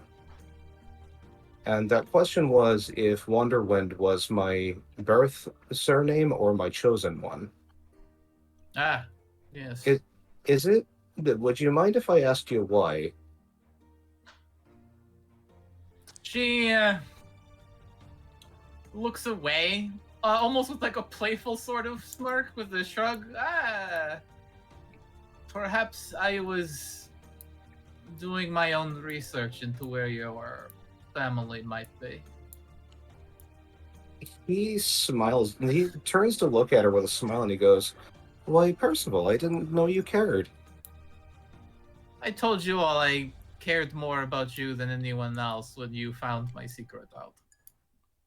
So, as much as I am capable of it, you have it. Oh, well, thank you. Though I did not learn very much. They're alive, and where they are is where they stay. So, they are no longer wandering. But that was all I could glean. I think I know where they're at, but we Oh, won't. well. We won't. It might work for nothing. Oh, I mean, it's the thought that counts, eh? I mean, I still appreciate it very much so. Yes. But I did learn that it's very, very possible they might be in Vori. So Oh, good. so hopefully when we get there, I can meet them.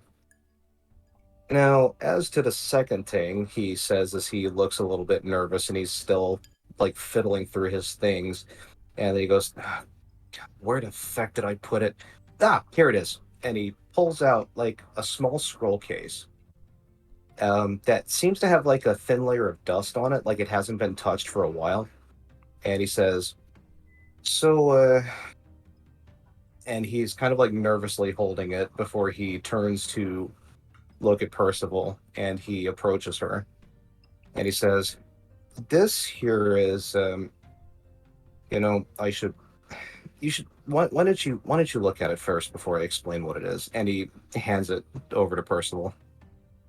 She accepts it cautiously and uncorks or unzips or unbuttons, however the scroll case is unfastened, and carefully extracts what is within.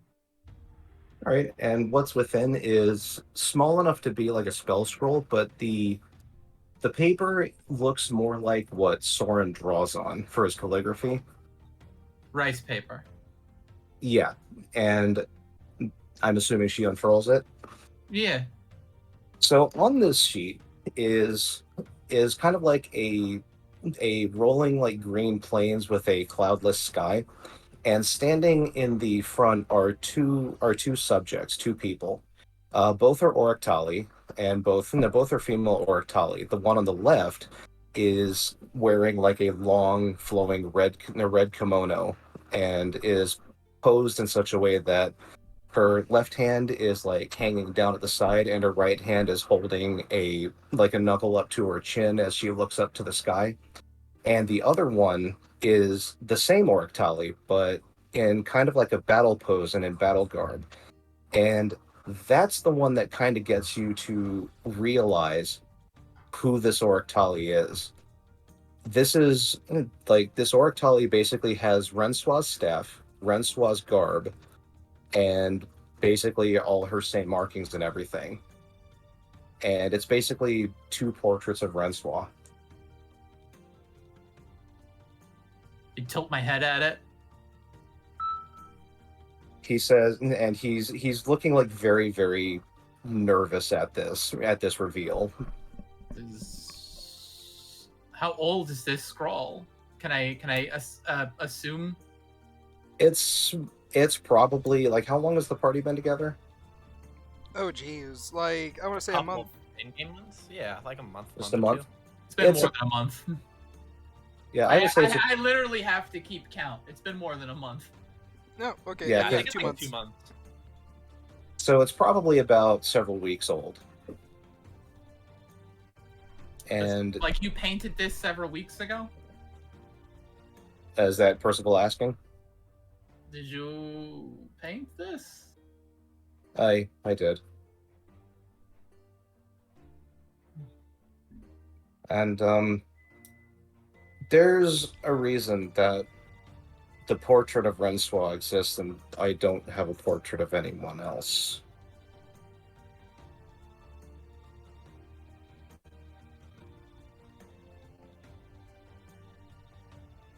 Just stares blankly at you.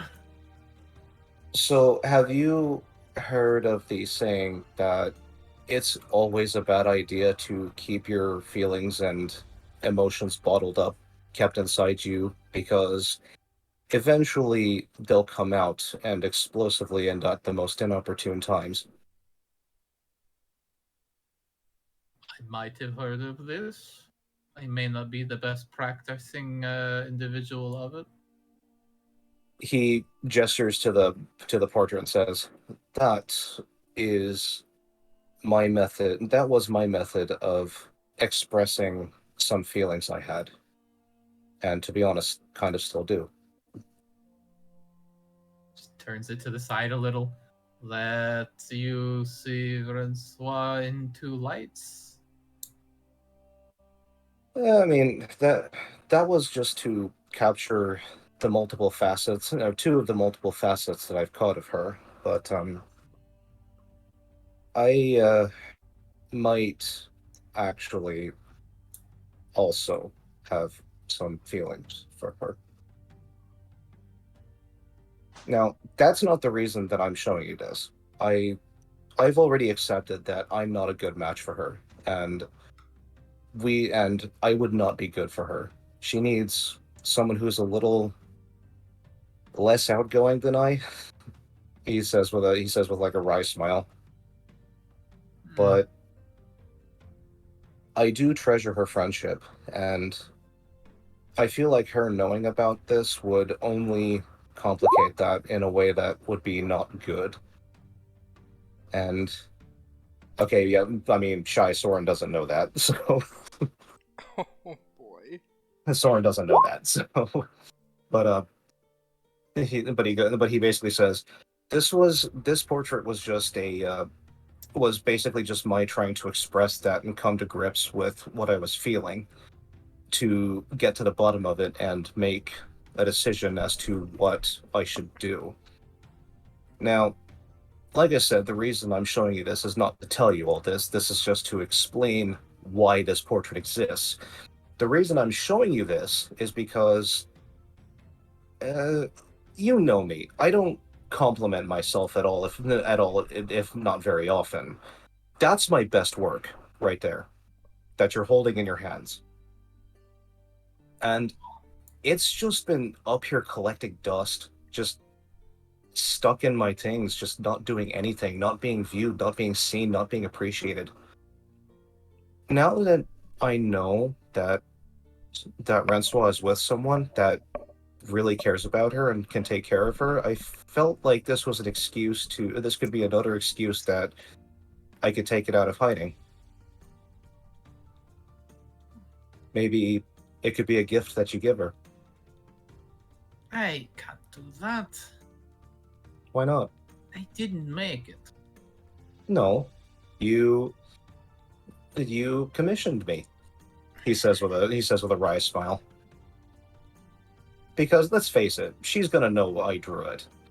It's very clearly my style.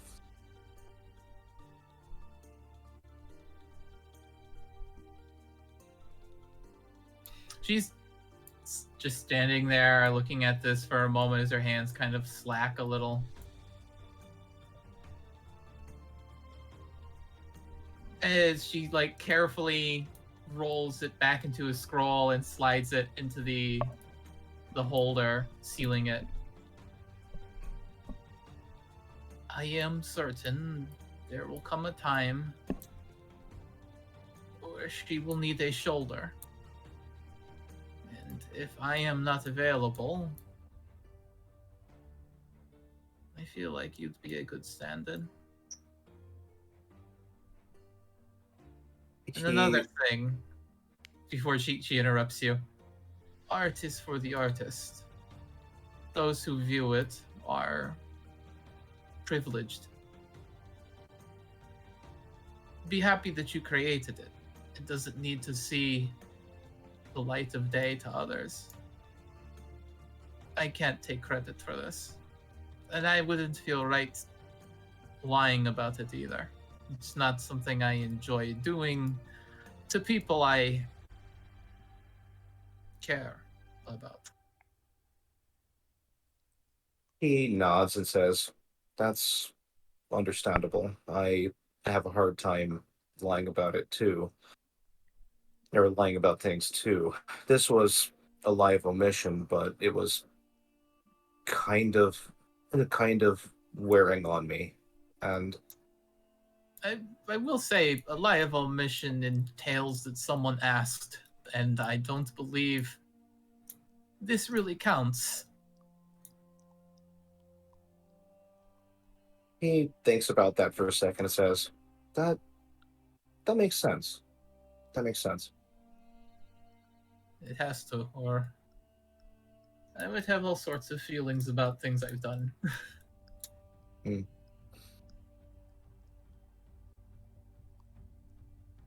Either Well- way, she hands the scroll case back. I feel like this should be a gift you give freely. At the time, I feel you will know.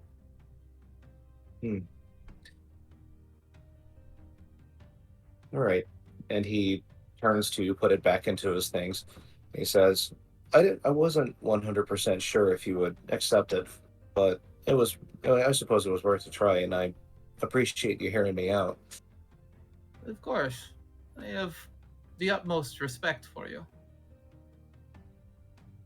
This causes him to smile hugely, and he goes, "Thank you. I respect you too. I should And- hope so. And I know that you can take good care of her."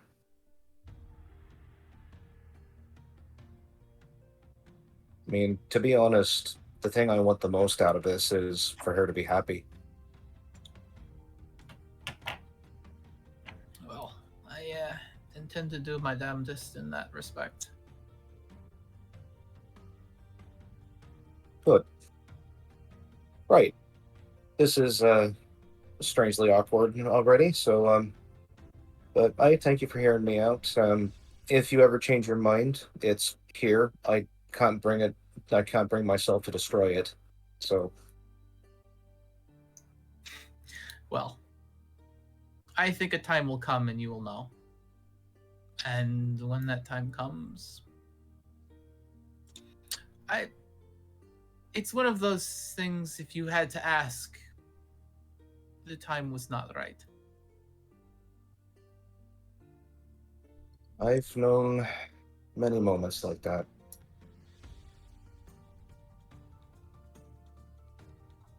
Oh, I should probably be getting to bed then. Right. Well, So farewell to you then. And farewell. yeah, she unlocks the door and steps beyond, closing it behind her, kind of thinking to herself, how many more, like, how many more, like, shit. How many more rivals? How many more confessions will I be like professed to today? As she goes to her room, looks back and up and down the hallway, maybe like quietly calling up, "Are you going to come at me too, Agathar? No? Fine, I'm going to bed." No, but I will, says Neatal in the background. Merciful way! Have I told you? You have been Have I you told have you I been like short slain, stacks? whore. And I step inside and Clay's I'm messing. I'm aware. Doug is in there. I must confess something. I've been strangling your bird, and they like I also made a picture. Look, let me tell you one thing about my bird. If you are trying to strangle it, chances are you are being fucking swallowed. Anyway, you're not the only eldritch horror that's a familiar Anyway, so moving. But Doug X Smudge though? Question mark. Doug? Hey? Oh my god! The They make shadow spawn. slug? That's what they make. That's how we bring in the end of days. Yep. Let me see. Flipping on back over to Agathar. Agathar, Bobby. Hi. Have you thought of your 3 questions? Yes, I had. It took me 20 minutes. But I have them. They're smaller, innocent, small boy questions. What's your shoe size? How big are your Are you in the- boobs? Are you in the feet? Interesting you asked that. Yes. You're going to be.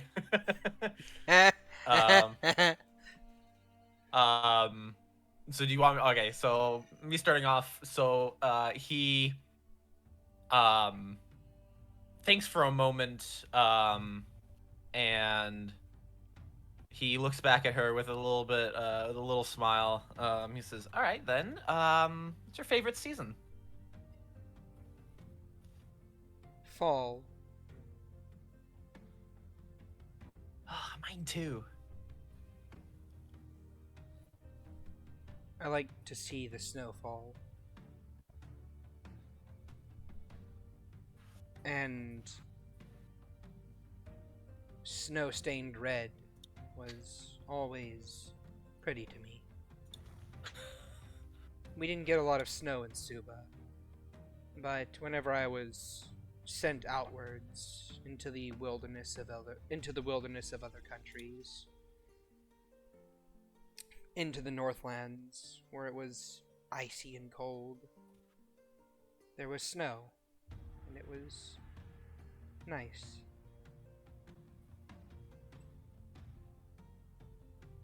Do we get snow in Vitrium? Nope. No. It's a Wet. That- man. Oh, that's right. Remember that, like, Renswaw was, like, absolutely mesmerized by the right, little yeah. snow pocket in the city. That's right. So Agathar hasn't seen snow either. Yeah, he's like, well, that's awesome. I haven't seen snow. Like, ever. Well, depending on where you go, you may see some. Well, we're probably gonna be heading up to your area eventually, so maybe we'll see it there. I think they get snow in the mountains there. I can't wait to see it. Your next question. Isn't it your turn for a question? If you wish to play it that way, sure.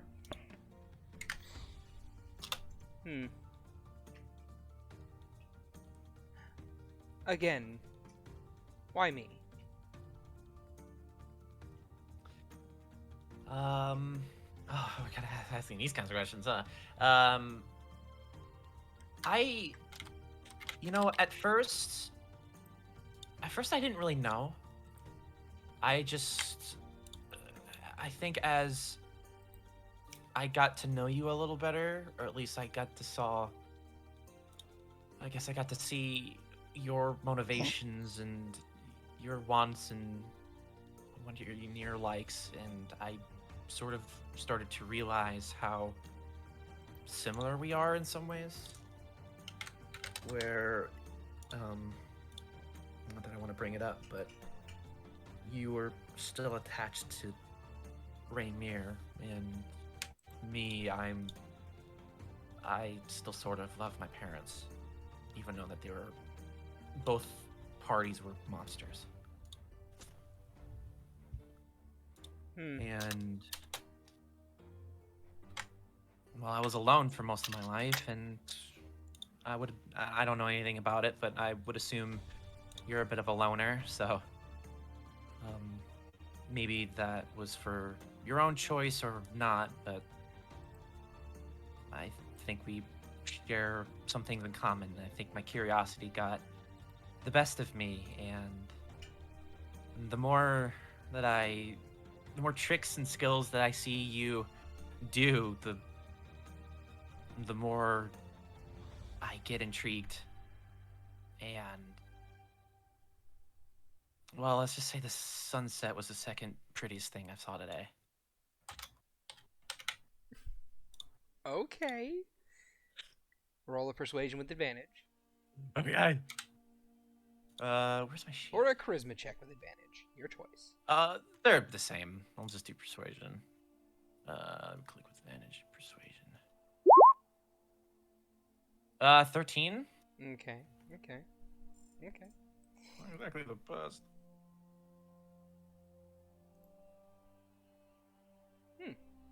Alright. It's an interesting result. Natural 20 should just bop. You can roll an insight if you will. Yeah, no, I'm gonna get that. Oh, I actually with disadvantage. Oops. It doesn't really matter. 9. 9. You maybe catch the very telltale sign of a blush. But it might have been a trick of the light. You're not sure. Yeah. Her fur is like orange and red. It's very hard to distinguish. Mm-hmm. Yeah.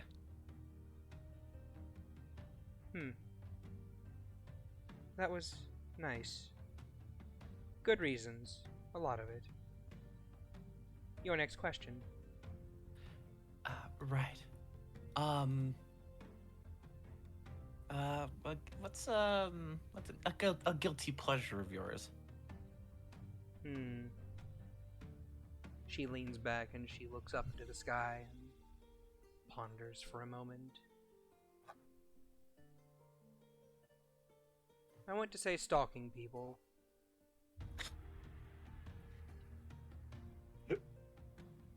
Most of the time when I have my skills and abilities active, people can't perceive me. They ignore me. They look around me. They don't notice me. So I simply follow. I watch and I observe people as they live their daily lives.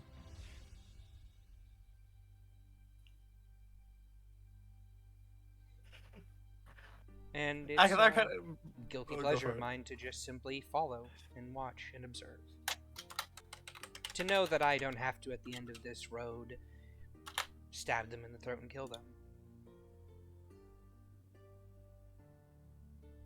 Information gathering. I get it.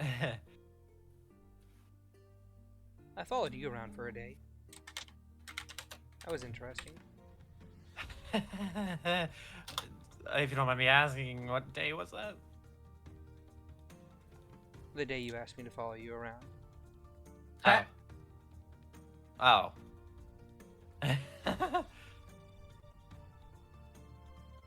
Well, yeah. I guess, no, that's for that one.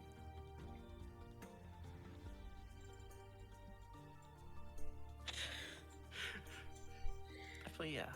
That's what I was expecting, but pleasant surprise, I guess. Then I suppose it's my turn.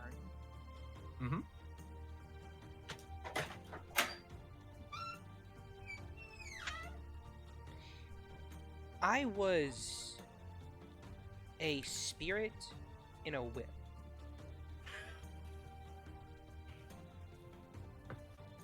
And you gave me form without trying to kill me.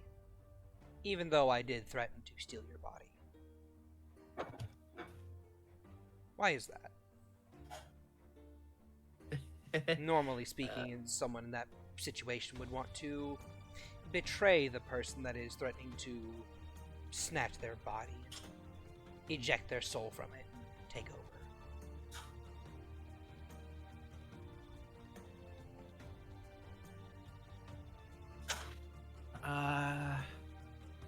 Well, because I sort of understood what a revenant was, and I just knew that your business wasn't with me, and I think it wasn't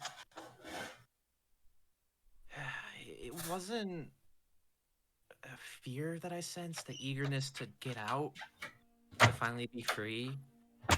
I guess maybe it was driven a little bit by guilt, because I can't imagine how long you were in there.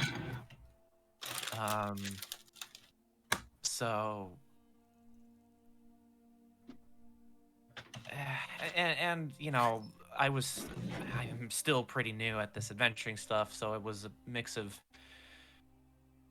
inexperience, especially with handling a cursed weapon, but I just didn't have a reason to betray you. A free I just question for knew. you. A free Sure. question for you. How long do you think I was trapped in that whip? Well, considering nobody knows what Suba is anymore, I would imagine a couple thousand years, maybe more. 2,394 years. And she thinks for a second. 234 days, 16 hours, and 45 minutes and 12 seconds. The fact that you remember it that down to detail pretty much sells me the fact that you were more than willing to get out of there. Especially when you had an opportunity to. And I don't blame you for taking that opportunity.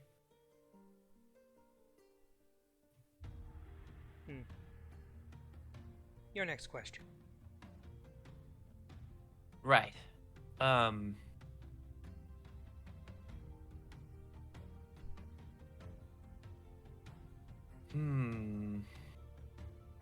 Thinking about changing it up? Yeah, I think about changing it up, especially since she's asking me so deep questions.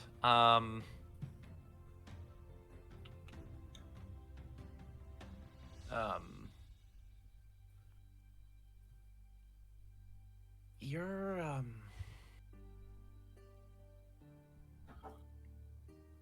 your family was probably not. I don't know anything about your family, but was there a reason why they chose you to be their assassin?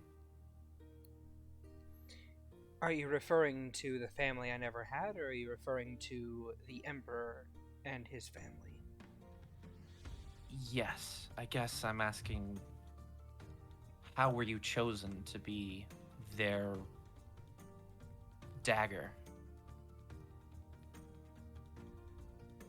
Simple. I was the most ruthless. They put me and the other trainees into a room together. And they said, only one of you will leave this room. And that will be the blade of the Empire. Of the Crown Prince.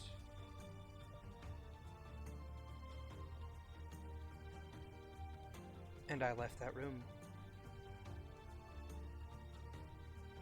19 others behind me.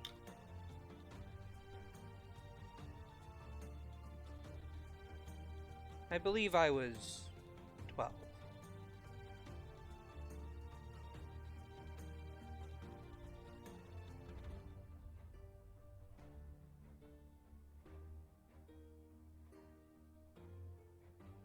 Gotcha.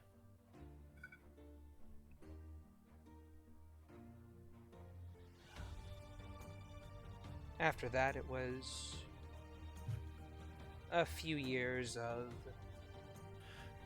being with him, following his every move, shadowing him, and then training.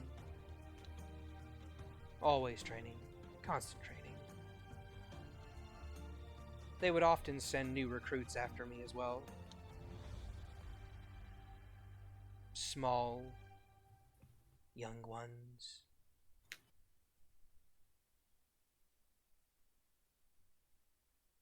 Their objective? Touch me. Once. Mine? Remain untouched. And break them.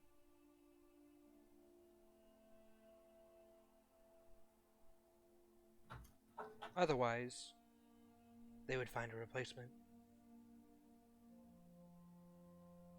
So, I broke them and sent them back.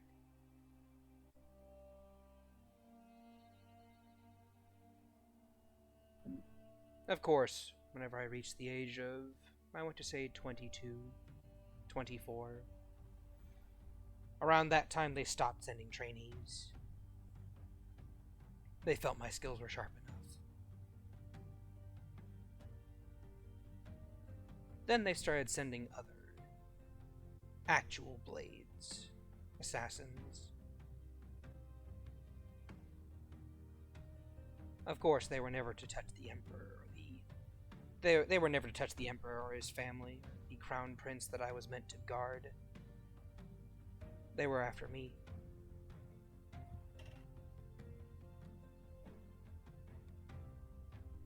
So on that went for another 6 years.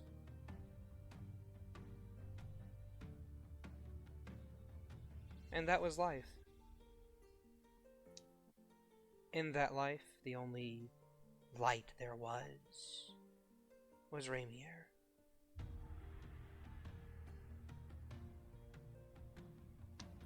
He was nice.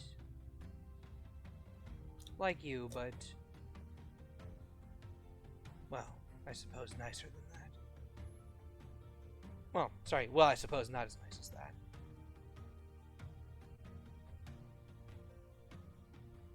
But,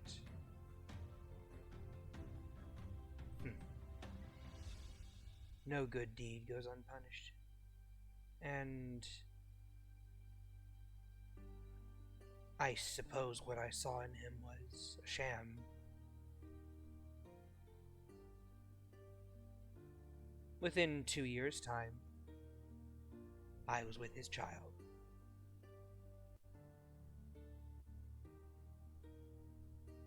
And he didn't much care for that. Or, not at first. His parents forced him to acknowledge it. To acknowledge that he had an heir with his servant.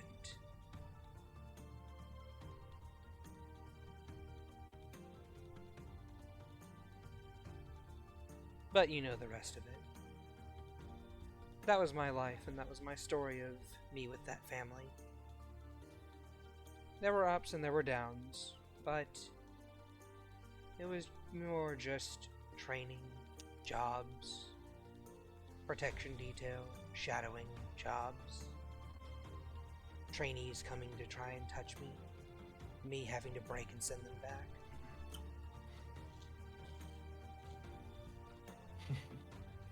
After a while, it becomes monotonous.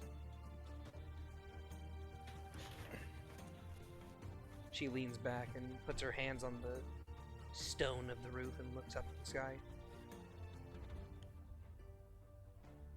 Pondering.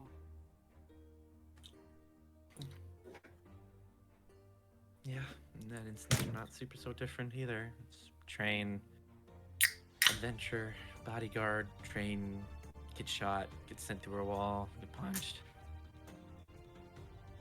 But, you know, that's kind of the beautiful thing about stories. Sometimes they don't end when they're supposed to.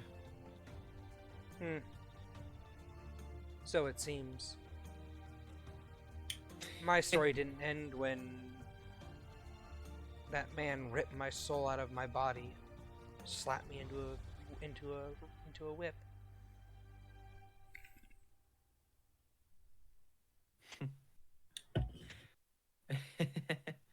I think he can't help but just kind of start laughing and when he leans back to look up in the air.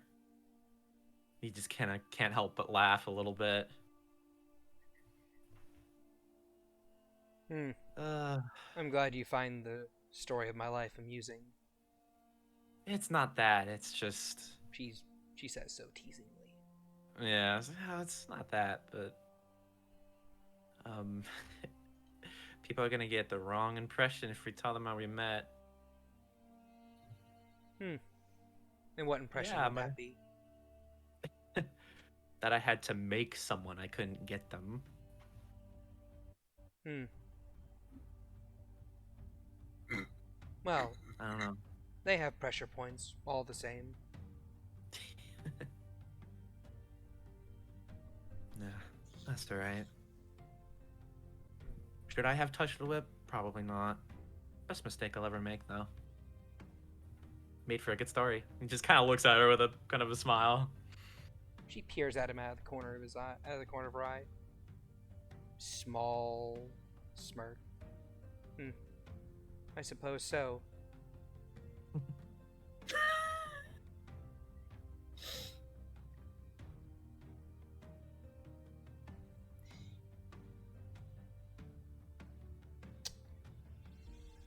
$564.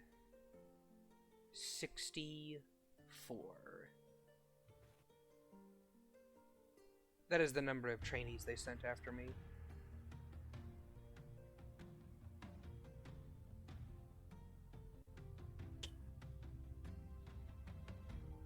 $35. He leans back, still kind of staring into the stars. She quirks an eyebrow. 35 of what? Humans my parents slaughtered. Those are child numbers. They should really crank those numbers up. Maybe. But when you're I'm about joking, 3 or I 4, realize. you remember every single one of their faces. She leans forward. I am joking, you realize, but at the same time, you can't blame yourself for the actions of your parents, and you can't blame yourself for people that died. I know. I know. I'm really starting to learn that their sins aren't my job to forgive. But there's this one family that I do feel responsible for. If I wasn't so sloppy in getting them out. So you disobeyed your parents? Yeah. I don't know why I was so different. I didn't like it, any of it. That's because you have what I and most people in my profession seem to lack. And she leans forward and she taps you on the chest. A heart. Empathy.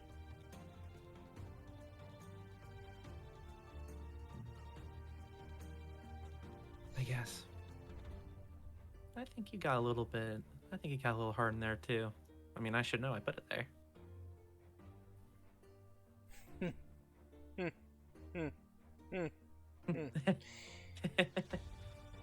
That was probably the worst joke I've ever heard, although it is very topical. I mean, I had to. I mean, it was right there. Oh yes, right here, and she taps her chest.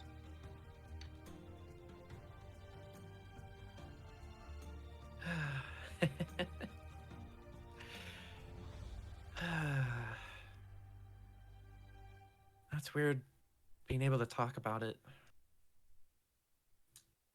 First person you've told? In detail. Hmm. I've been planning on telling them, and I've been kind of planning on next time we get to Mel's, with my group, or whoever wants to come with, just take one last trip home, just so I can finally put the nails in the coffin, so I can finally move on. That seems like a nice idea. Yeah. I need to give this back to him anyway. And he kind of motions to the dagger on his back. You should keep it. It's a good dagger. Yeah. Just like necromancy, it's who's using it. It is. You realize it's enchanted, right? It is? Mm-hmm. He pulls it out. He kind of unsheaths it. It's not magic And- you would perform normally. It requires sacrifice. Hmm. But it is enchanted. Oh, I guess we'll have to get Percival to identify it. It's not the kind of thing you could identify. It's enchanted in the sense of it being a catalyst for rituals, a focus. Oh, I see. Not self-sacrifice. Oh, I got it. Well, then again, I did use it for resurrection rituals. Yep. And why do you think they succeeded at your tier of magic? I suppose. He kind of puts it back in the sheath, and it's been a while since the dagger was described, but it's like this crooked looking dagger that's got like the flamberge blade where it's not straight, but it's like wiggly is the best way to describe it. Yee. So it's a nasty looking dagger. She puts it back in the sheath. If you were to say the right incantations as you plunge that knife into some commoner's heart, you could summon a demon. Really? Yep.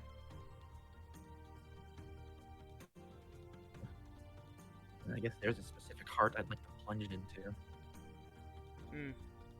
Has to be innocent. Good aligned. Yeah. Yeah, but I'm not exactly planning on doing that. I know.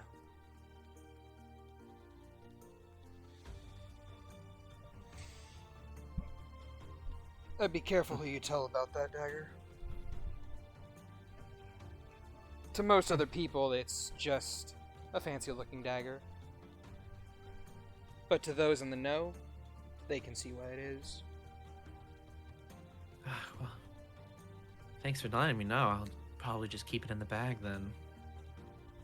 She nods.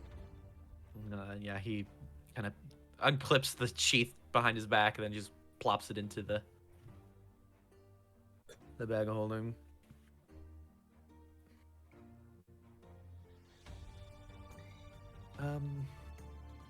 I suppose it's time for my final question.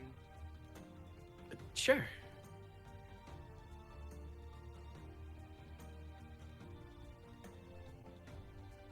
She thinks for a moment.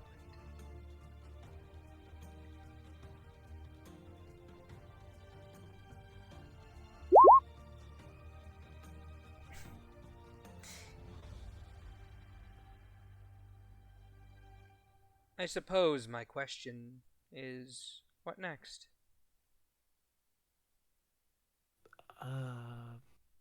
What next? Yes. You've asked your three, I've asked my three. My third is, what's next?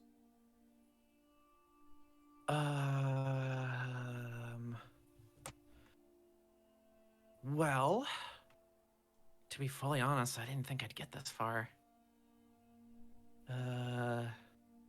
Well, I was thinking maybe just kind of stargaze for a little bit and I don't know. Honestly, I should have asked Regina about this. I guess whatever you want to do. Stargazing is fine. She will take her pillow and shuffle it up and then lay her head down on it and just stare upwards. Her arms spread outwards, her tail flopped on the side, twitching lightly. Yeah, he will scoot back put the pillow behind him as well, and he just flops on the pillow, looking up. About how far away from her are you? Probably 5 feet, I would imagine. It's not terribly far. You can be closer, you know. We did sleep together. Right, yeah, sure. Again, I knew what this. He scooches close. He doesn't do like an inch and another inch. He gets right up next to her. She kind of like puts an arm underneath him and pulls him in. Just has him Can't tucked help in but- her arm like a football. Can't help but let out a little yip. Gently stroking the top of your head. This is nice.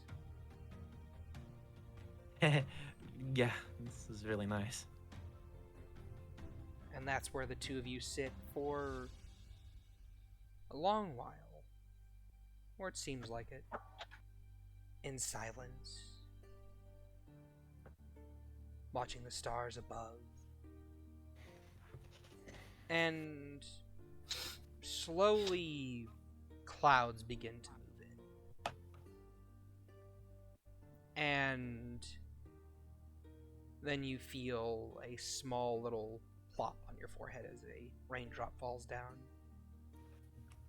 And the stars are obscured once again by the clouds, and it begins to lightly drizzle. Aw. Well, I guess that's our cue. Is it? Oh. She hasn't moved. No, I guess not. And he lays back down, gonna go back into position he was, and then just kind of closes his eyes a little bit. Just kind of lets the cool rain wash over his. It isn't exactly cool. It's fairly warm. Rainforest. you Yeah, know? warm. Yeah, The warm rain, you know, falls down and feels it good. gets a little bit more muggy. A cool breeze blowing through on occasion, just like kind of like making you shiver a bit, but she doesn't shiver.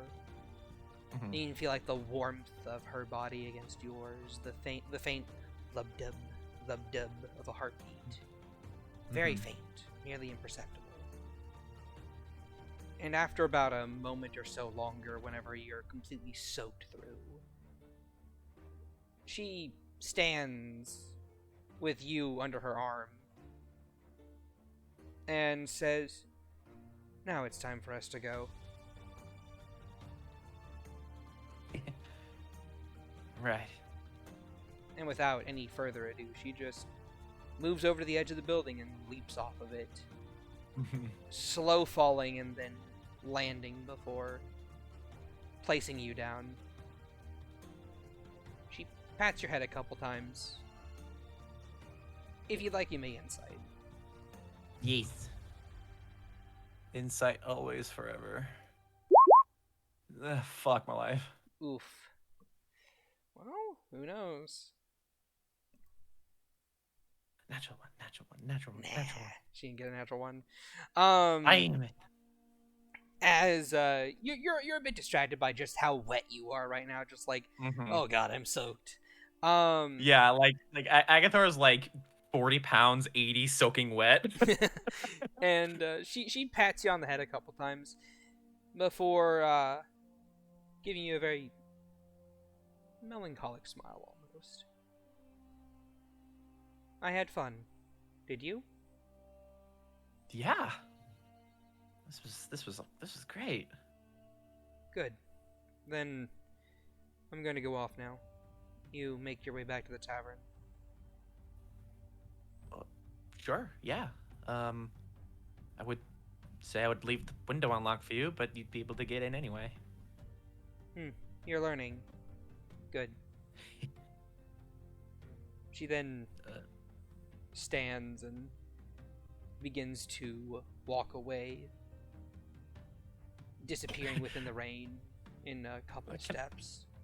Can I have Belle back? She comes back in through the rain, opens up the bag and deposits Belle back out. And then just Belle slowly just before like she folds, before she puts the bag back in, forgot about her, and then just leaves again. Belle slowly reconstructs and just kind of shakes like a dog, and then just looks back in the rain where she once was, and just kind of does a little head bod, like a head bob, then walks over to Agathar and just scoops him up, and then just walks to the tavern. All right. Do you take any side streets, back streets, trying to go there quickest route possible? I don't think the quickest route possible. I think he Takes the circuitous sort of. route. Yeah, I think he needs time to just kind of not lament, but like think back, like kind of remember every single detail of the date, and then just like with a smile, and then just the sound in his head is like, I had fun, I had fun, I had fun, and he's just kind of beaming right now. So he's like not really the rain doesn't bother him, so it's not like he's trying to like hurry back. I think he's just taking time to the afterglow of a good date. All right then. You're making your way through. You take a very long and meandering route, and around about the time you are rounding a corner into an alleyway and making your way through it, just to kind of like you're like a street away from the bar with no name. Mm-hmm. But roll me a perception.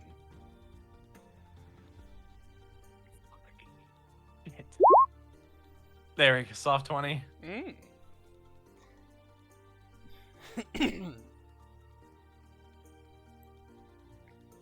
Okay.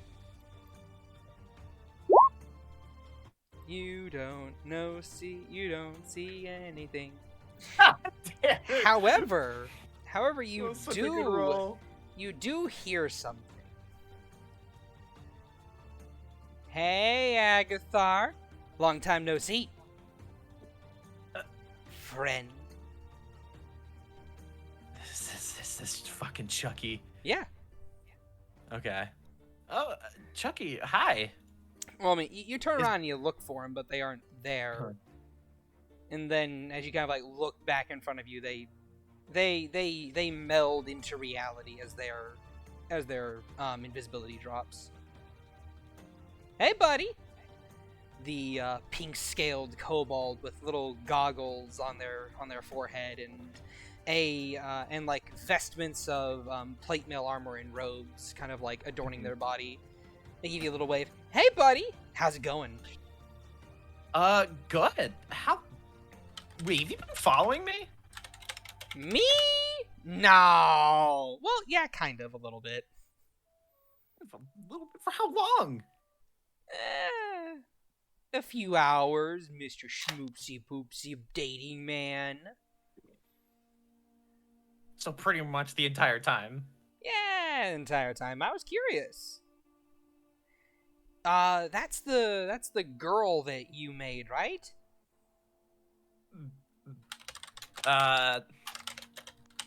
Yeah. Ah, nice. Very nice. So I was curious, like, how does that work? I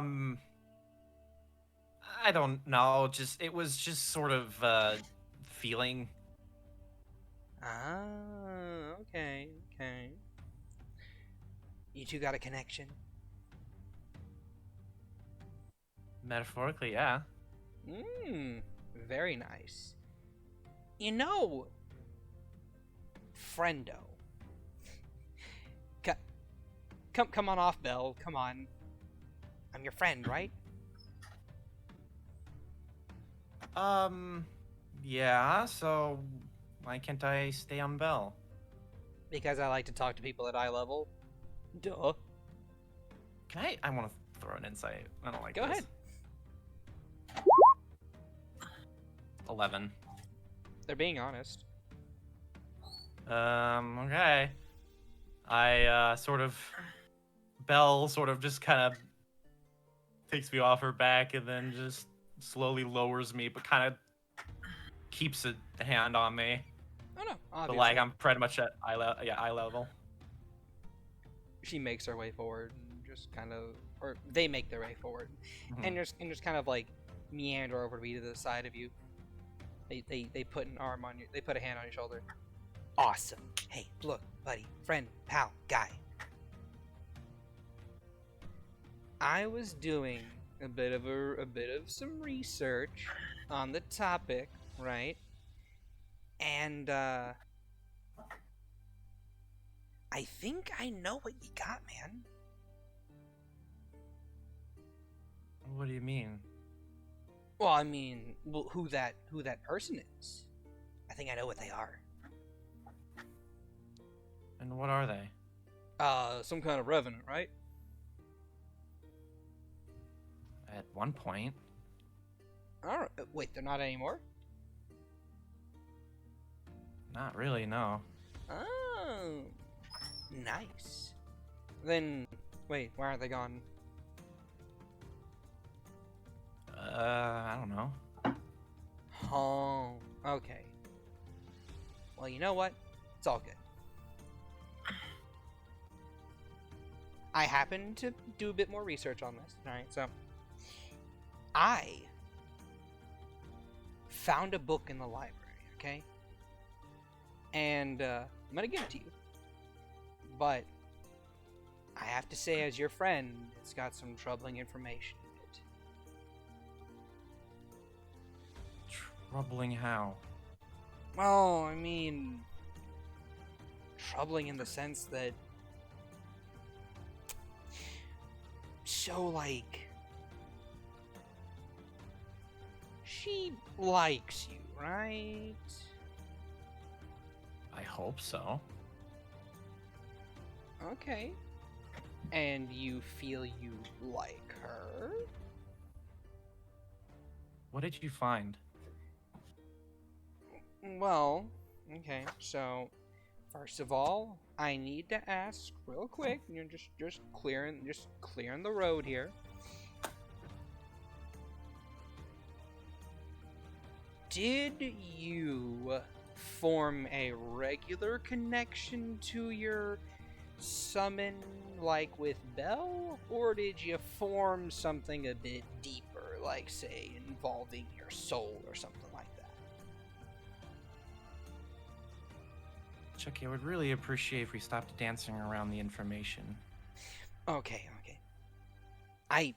Look, I'm your friend. I don't want to hurt you, okay? But I feel I have to be honest with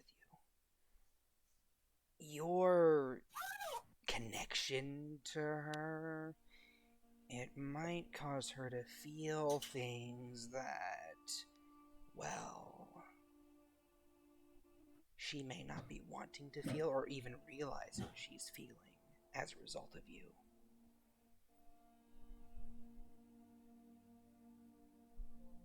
Give me the book. Okay, I understand. You want to read it yourself? They pull out this book. And it is an older book. And you read along the front of it this ancient scroll, a language that you don't understand. And they hand it to you. Now, I'm not sure if you can read it. Not many people can read this language, but it is it's deep speech. Yeah, no, I don't understand it. This book here was written by an old Illithid, a mage that broke away from their colony. An Alhoon, as some might call him. And what this guy wrote about, if you make an undead that is sentient, right? And you give them a piece of your soul to help sustain them, then any emotions that you feel are rubbed off or transferred over, a bit like the crumbs on your shirt after eating a cookie. They're just there, And the person doesn't even realize it. They don't realize it at all.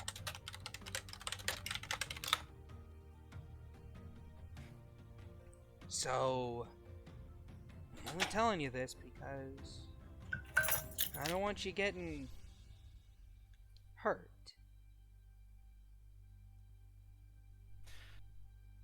Can I get one more insight? By all means, go ahead. Fuck! God damn it. They look genuinely concerned. Us kobolds gotta stick together. We're all we got in this lonely world of ours. I look at the book, and I look back at Chucky, and his whole demeanor has just changed. It's a little stiff, and just like calculating. And when Chucky says that, he just kind of looks at them. You're wrong. We can be with whoever we want to be with. We're as alone as we make ourselves. We're not all we got. There's plenty of people around for us. They give you a very sardonic smile. And they place a hand, and they pat your shoulder a couple times. Pat, pat. That's a very nice way to think of the world. That's not the world we live in. Vitrium is idyllic. It's nice to live in, but it's not the world. In other places, people like you and me, we're the scum of the earth.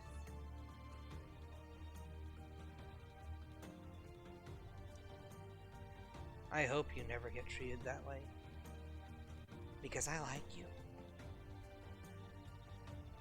You're someone I would consider to be a very good friend. That's why I worry about you. You're so trusting. And that can get you hurt. Yeah, it can.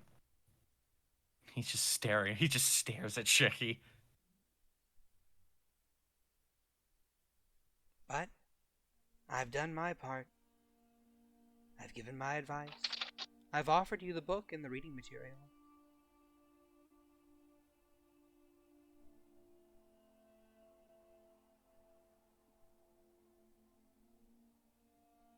I guess so.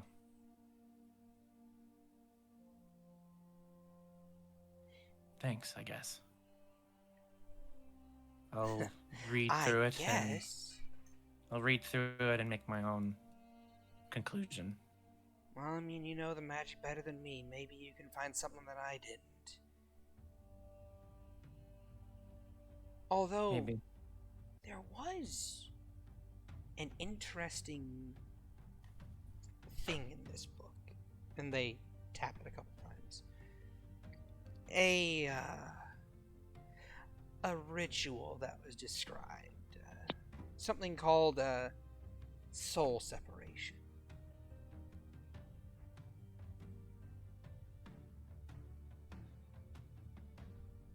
It's very intensive from what I could detail, at the very least, from the notes and annotations. I don't really know much else. The book stops after it was recorded. They shrug. Guess it's another thing for me to look at. Guess so. But hey, look. You look like you're having a real bad day. Would you like a hug? I had a very good day. Oh, well, that's good. Hope I didn't ruin it for you.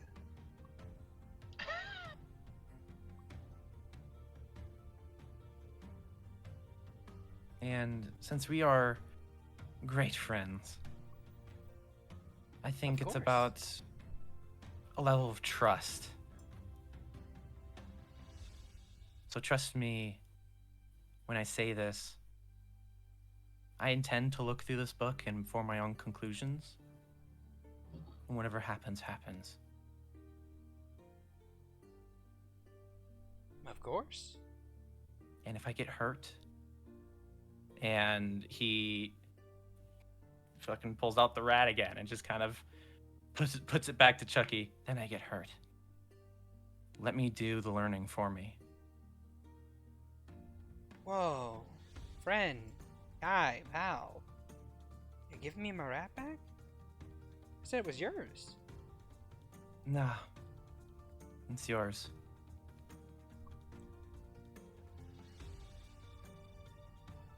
As cute as it is, no normal rat survives in a bag of holding as long as it has. Well, that's because it's familiar. Exactly. I What? appreciate your assistance, Chucky, but you're just gonna have to trust me on this. You love something, you set it free, right? I suppose that's fair. They snap their fingers and the rat disappears.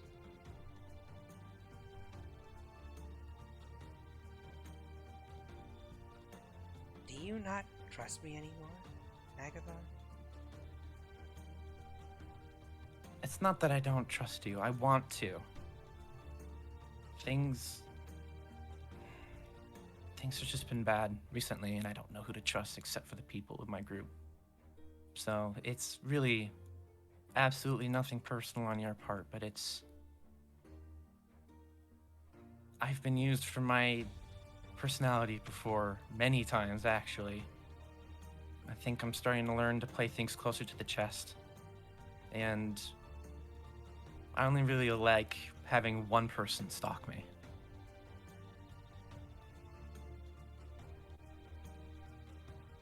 Chucky grins very, very broadly.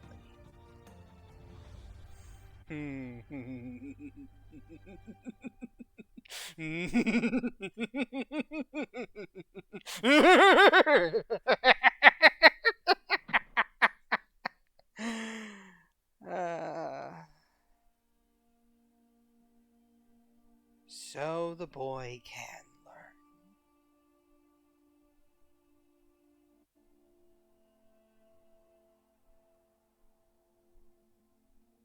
I'm happy for you, kid. They grab you by the face and they give you a big, wet, sloppy smooch on the cheek. And they just throw you backwards. That one's for free. Belle gets very hostile and just like almost headbutts Chucky to like. Oh, I separate- don't mean nothing by it. Gosh. You think I'm into this Belle guy? Belle lets out a hiss. Oh, are you Agathar protecting just, like- the other one's interests? I'm sure if she wanted me dead, she would have killed me by now. But let's be frank here, Agathar. I'm glad you learned.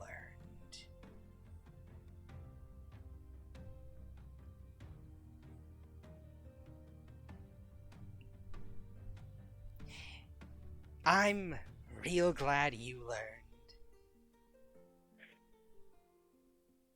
Go ahead, read the book. Yeah. It does have genuine information in it that I think you would find rather interesting. Because I did give you the real skinny of it. I was being honest about that. But, my oh my, you've really grown these past few weeks.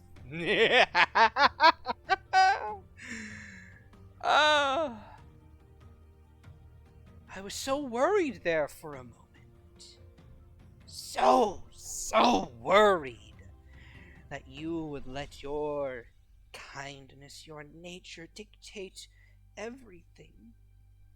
But you aren't. And that's so good. It's so good that you learned. I'm happy for you, genuinely. Can't you see the smile on my face? They say, grinning.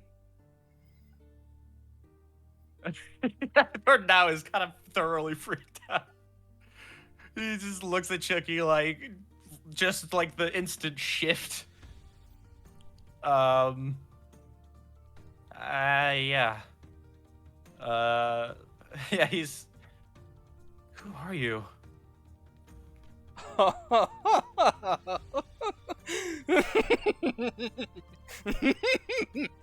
Ooh. That's a secret that not even my friends know. Or should I call them companions more accurately? Like I said, you can call me Chucky. And I'm your friend to the end. Whether you believe that or not. I suppose it's all merely a matter of perspective, isn't it?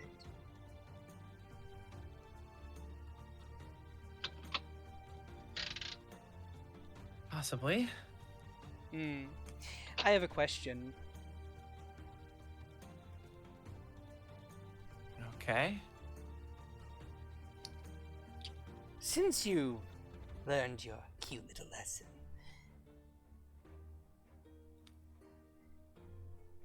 did Veronica poison that wretched woman?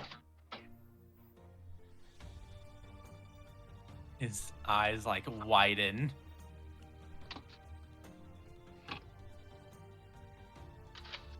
Did you put the worm's kiss in her room?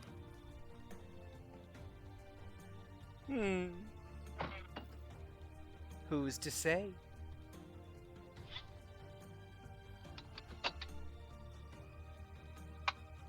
Hey. I was asking you a question. No, I don't think she did. And why not? Pray tell. She is a little unhinged, isn't she? Maybe. Not yet, but Mel's working on it. I believe she told you that your love is God, correct?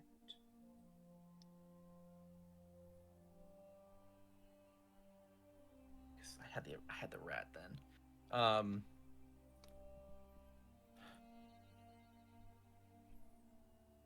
She did say that. But I shot her down, remember?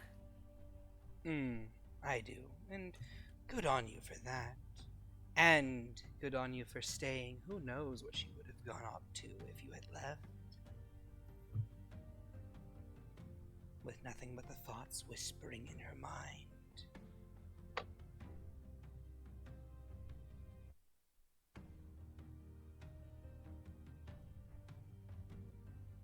Or someone telling her to do something. Me? Or someone else? Because I would never do something like that. I don't know. In cases of Bethany, looks can be deceiving, no offense. I suppose that's fair. But I'm your friend. I'm here to help. I would never want to hurt you. Yeah, hurt me. What about the people around me? They shrug. I haven't hurt anyone.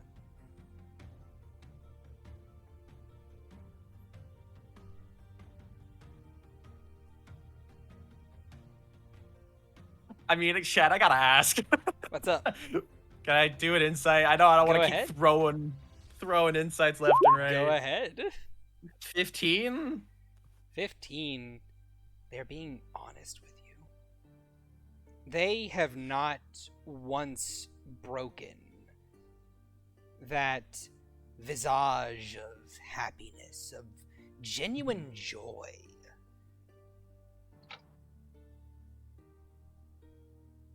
As they are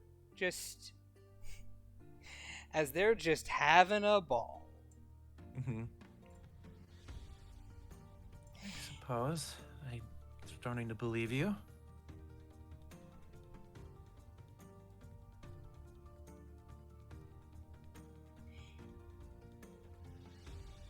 Though I am curious, if I don't mind me asking something.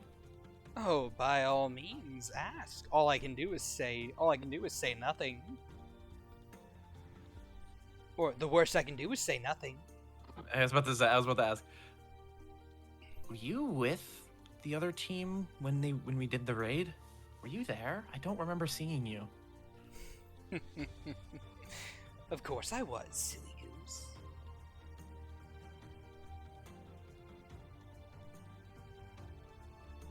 You were just invisible all the time?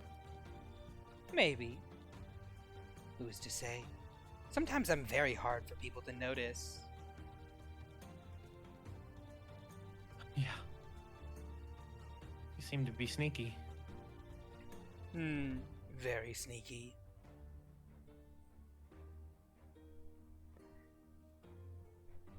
But I feel I should go before I say too much. I'm just so overjoyed that you learned. I'm a student first. And it warms this old teacher's heart. Here, would you like my rat back? They pull the rat out of their robes and hand it to you, or offer it to you. I'm good. Thanks. Oh, but they miss you. The rat squeaks. I don't want to make my other familiar jealous. He gets a little uppity. I don't think Doug's noticed. Doug knows a lot, surprisingly. Oh, I know. Many a great conversation with that one. So he knows about you. Does he? Maybe. The rat knows? shuffles along their fingers and then up their arm and into their robes again. Mhm.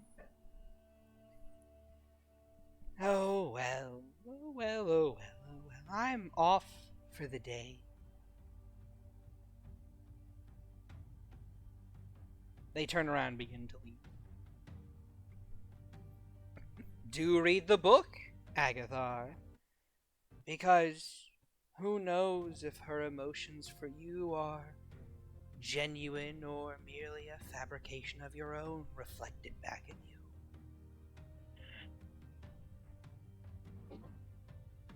Better to make sure in these instances. He clenches his fist so hard. Then he just kind of relaxes it. Yeah, like I said, I'll form my own conclusion. Toodaloo, we shall meet again. Or shall we? Who knows? I don't. But maybe we'll find out together. And with that, they snap their fingers and disappear in a waft of smoke.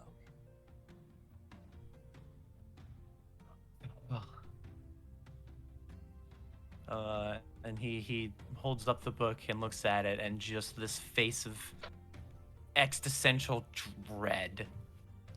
He has started to believe, like, he was thinking, like, Chucky maybe was trying to, like,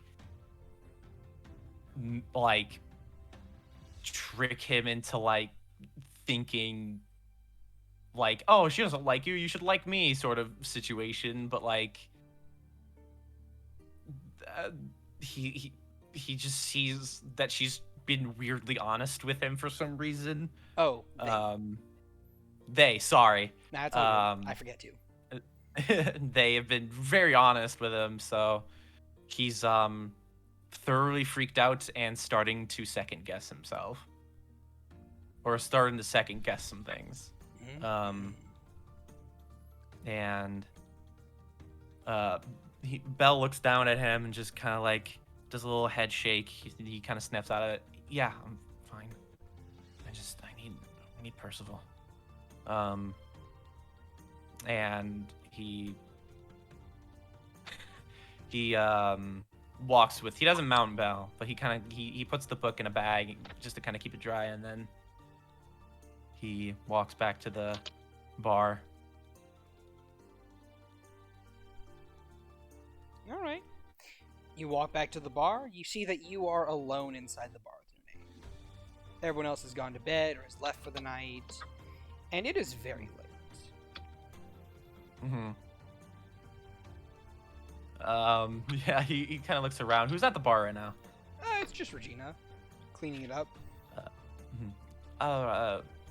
Regina, what's your policy on animals? Well, policy on animals. I mean, like, as long as they're, like, you know, not being destructive, they're fine. We have rangers in here all the time. Oh, cool. And then she probably... So I might as well... It's getting late. I might as well just describe the new bell. We have a whole hour left of session. You have a whole hour? I guess so. Okay, so... Just do it tomorrow. Yeah. As yeah, you Bell will make your way in. push the door open and then just... Oh, fancy deer. Nice. And you go off and you go to bed. And you all gain the benefits of a nice, long rest. Yay! You all wake up the next day. Unless anyone has anything specific they want to do, I'm just gonna rush you guys into the living room area, into the dining room area, Oh, getting breakfast. I was gonna say Shad, Yeah, what's up? because I believe you had asked me to remind you of, like, orb visions. Oh! Thank you for reminding me. You did get a natural 20 on your dream check. Hey! Well, I guess you don't have an hour of session left. Damn it! It's okay. It's okay. I'll let... Shy. No, it's good. It's good. It's now 3 hours of session left. It's good. So, Francois, you go to sleep. And as you are laying there in bed and resting and thinking of Percival and Neatal and the day you've had and the roller coaster of emotions, you find yourself strangely a lot more tired than normal. Even though you did sleep for most of the day, you feel as if you could go for a longer sleep, just from mental, emotional exhaustion. And so, you lay there in your bed, and you close your eyes, and you fall asleep. And then you wake up I'm again. back. You wake up in the middle of a cot in a tent with the sun beaming down through the thin cotton onto your face, and it's a shadow. It's not that bad of a thing to wake up to, but you do wake up. And you kind of like raise a black scaled hand over your eyes to block out the sun, and you realize you're in the dream again.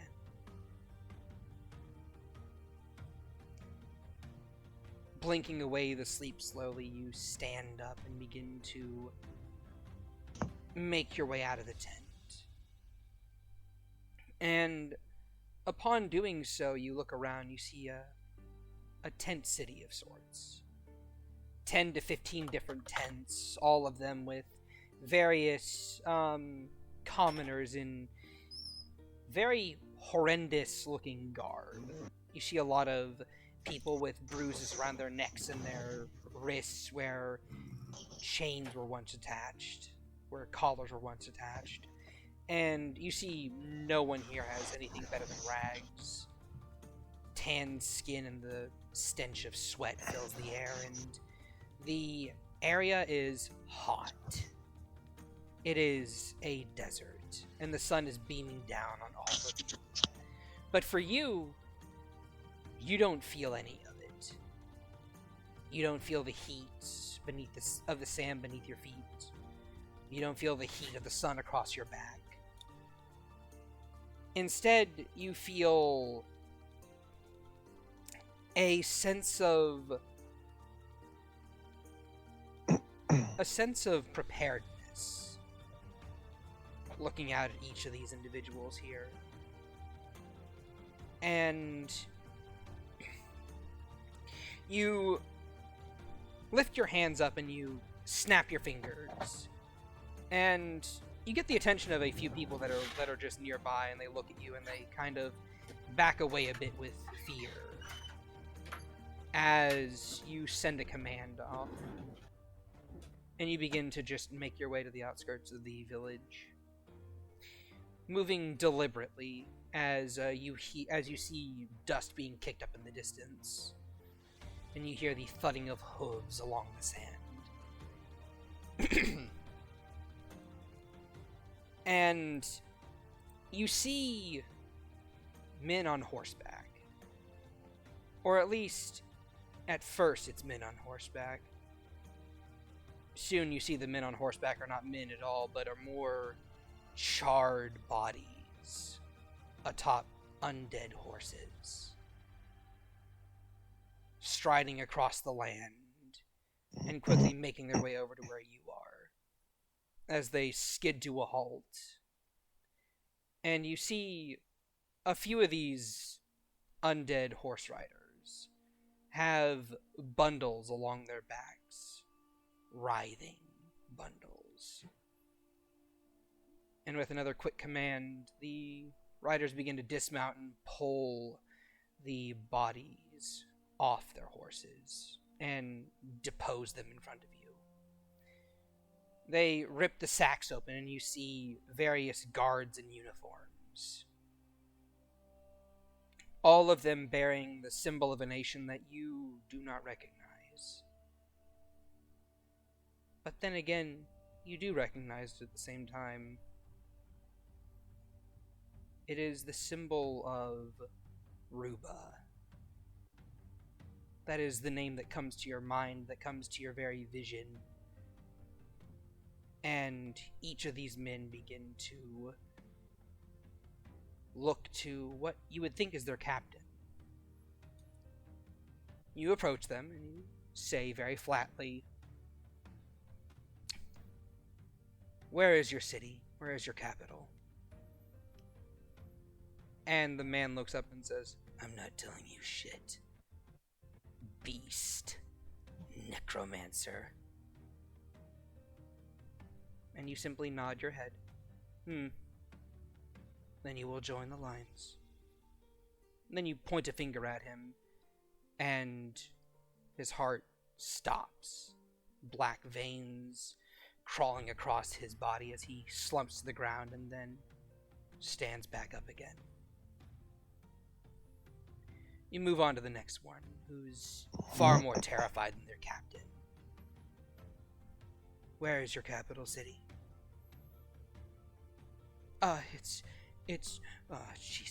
Jesus Christ.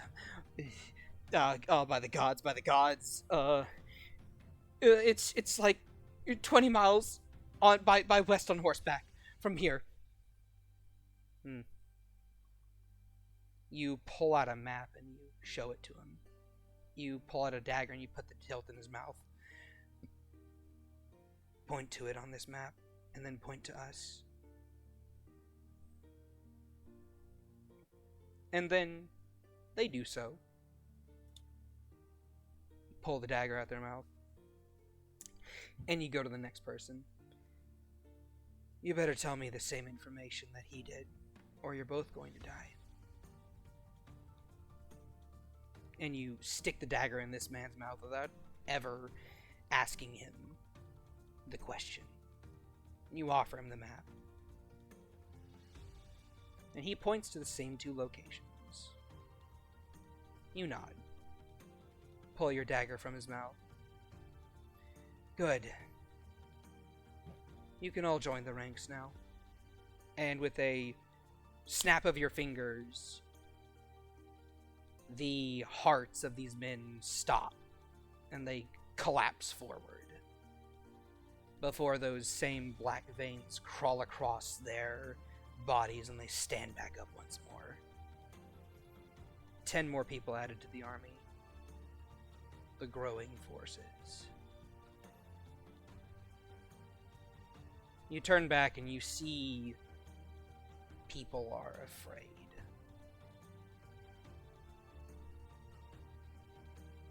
And you smile at them. Worry not. It'll all be over soon.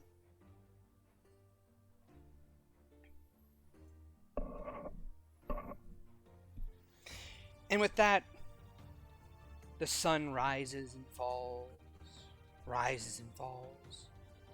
Days turn to weeks, turn to months.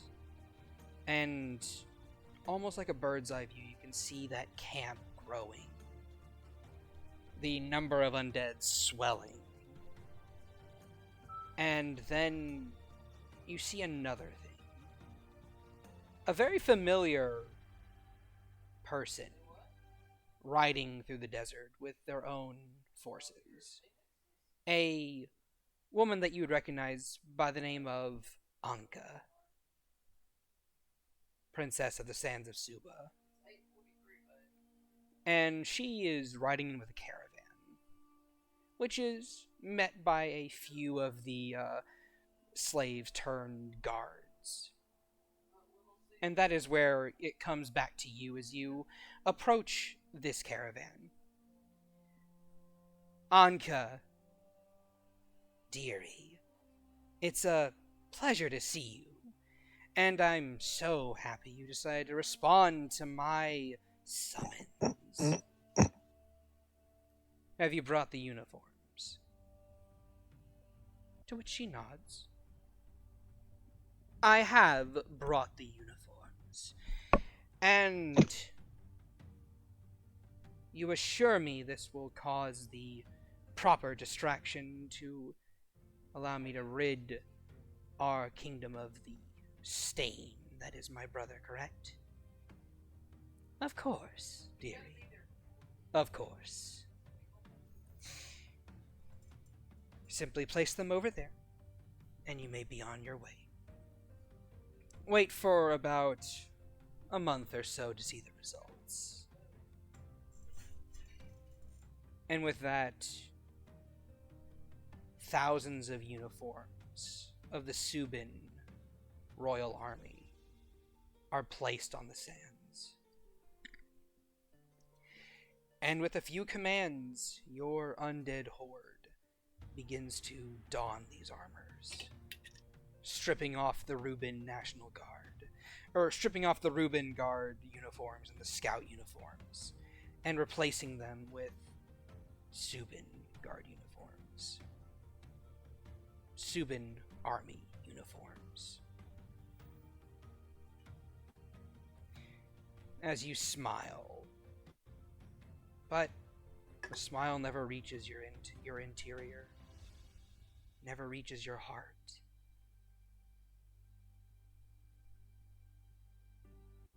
Although this should be a moment of triumph for you, you feel nothing.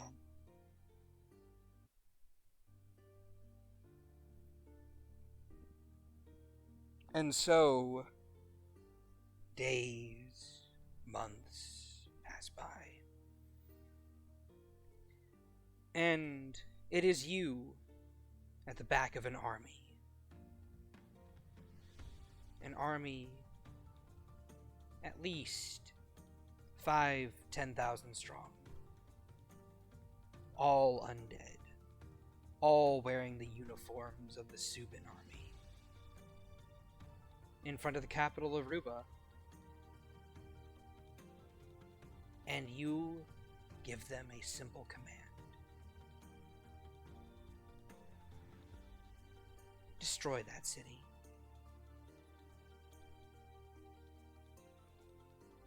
And you watch as your army charges forward, marching with the endurance of undeath.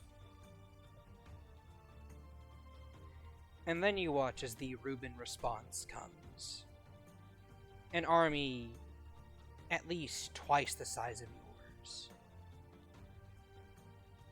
Your army manages to take a few of them. A good number of them. But it is overwhelmed. and destroyed. And you watch with a grin playing across your face as this army completely annihilates yours. And then they begin to form up and march towards Suba. And as you ride off into the night, all you can think of to yourself is, just as planned.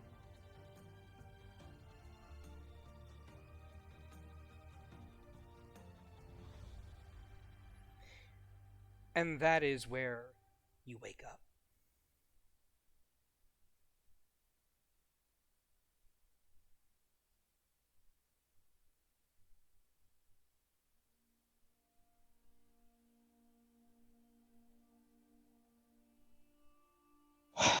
And like Rincewind will kind of sit up in bed, kind of like a cold sweat across her brow. Been a while since I had one of those.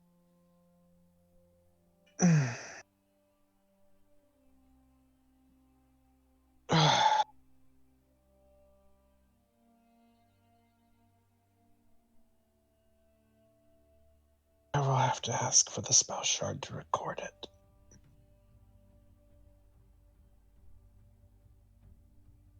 And she'll kind of stumble her way out of the bed and head downstairs.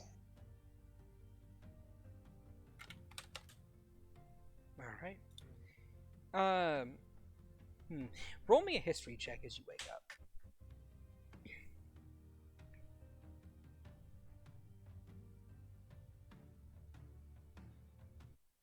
A history check. Mm-hmm. At this time of morning? Yes. Habushki. 12. You remember a very small detail. But you remember sometime in the middle of the months while your city was being built, where you caught an insect, a small little scarab beetle, and you whispered something to it before imbuing it with magic and sending it off.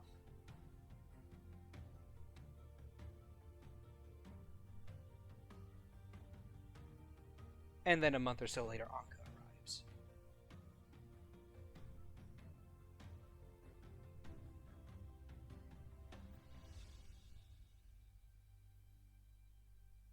Interesting.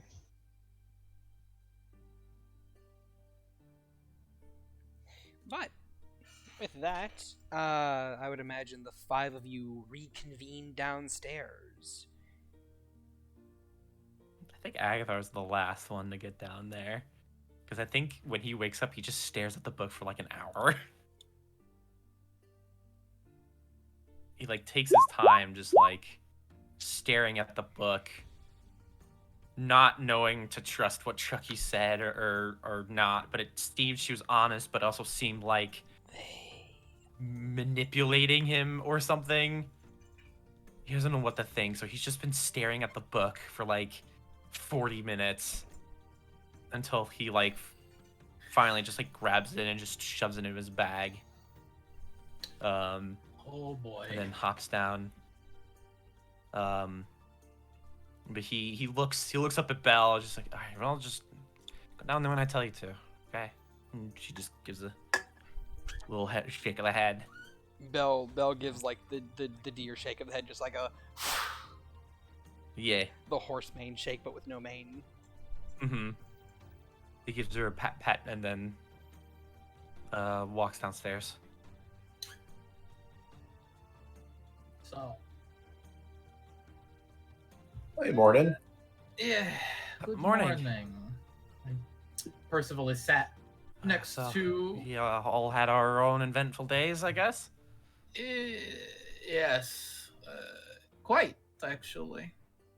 In fact. Indeed. And a more eventful night than I would have liked. Yeah, I know that feeling. Another dream. Indeed. I need a drink and the spell shard before it leaves. Do you enjoy having those? Okay. There's some things that I'm gonna share, so I'll wait for you to get back. Yep. Then we'll I just forget. dig out the spell shard. Thank you. And she'll kind of sit there for a bit to transfer the memory to the spell shard.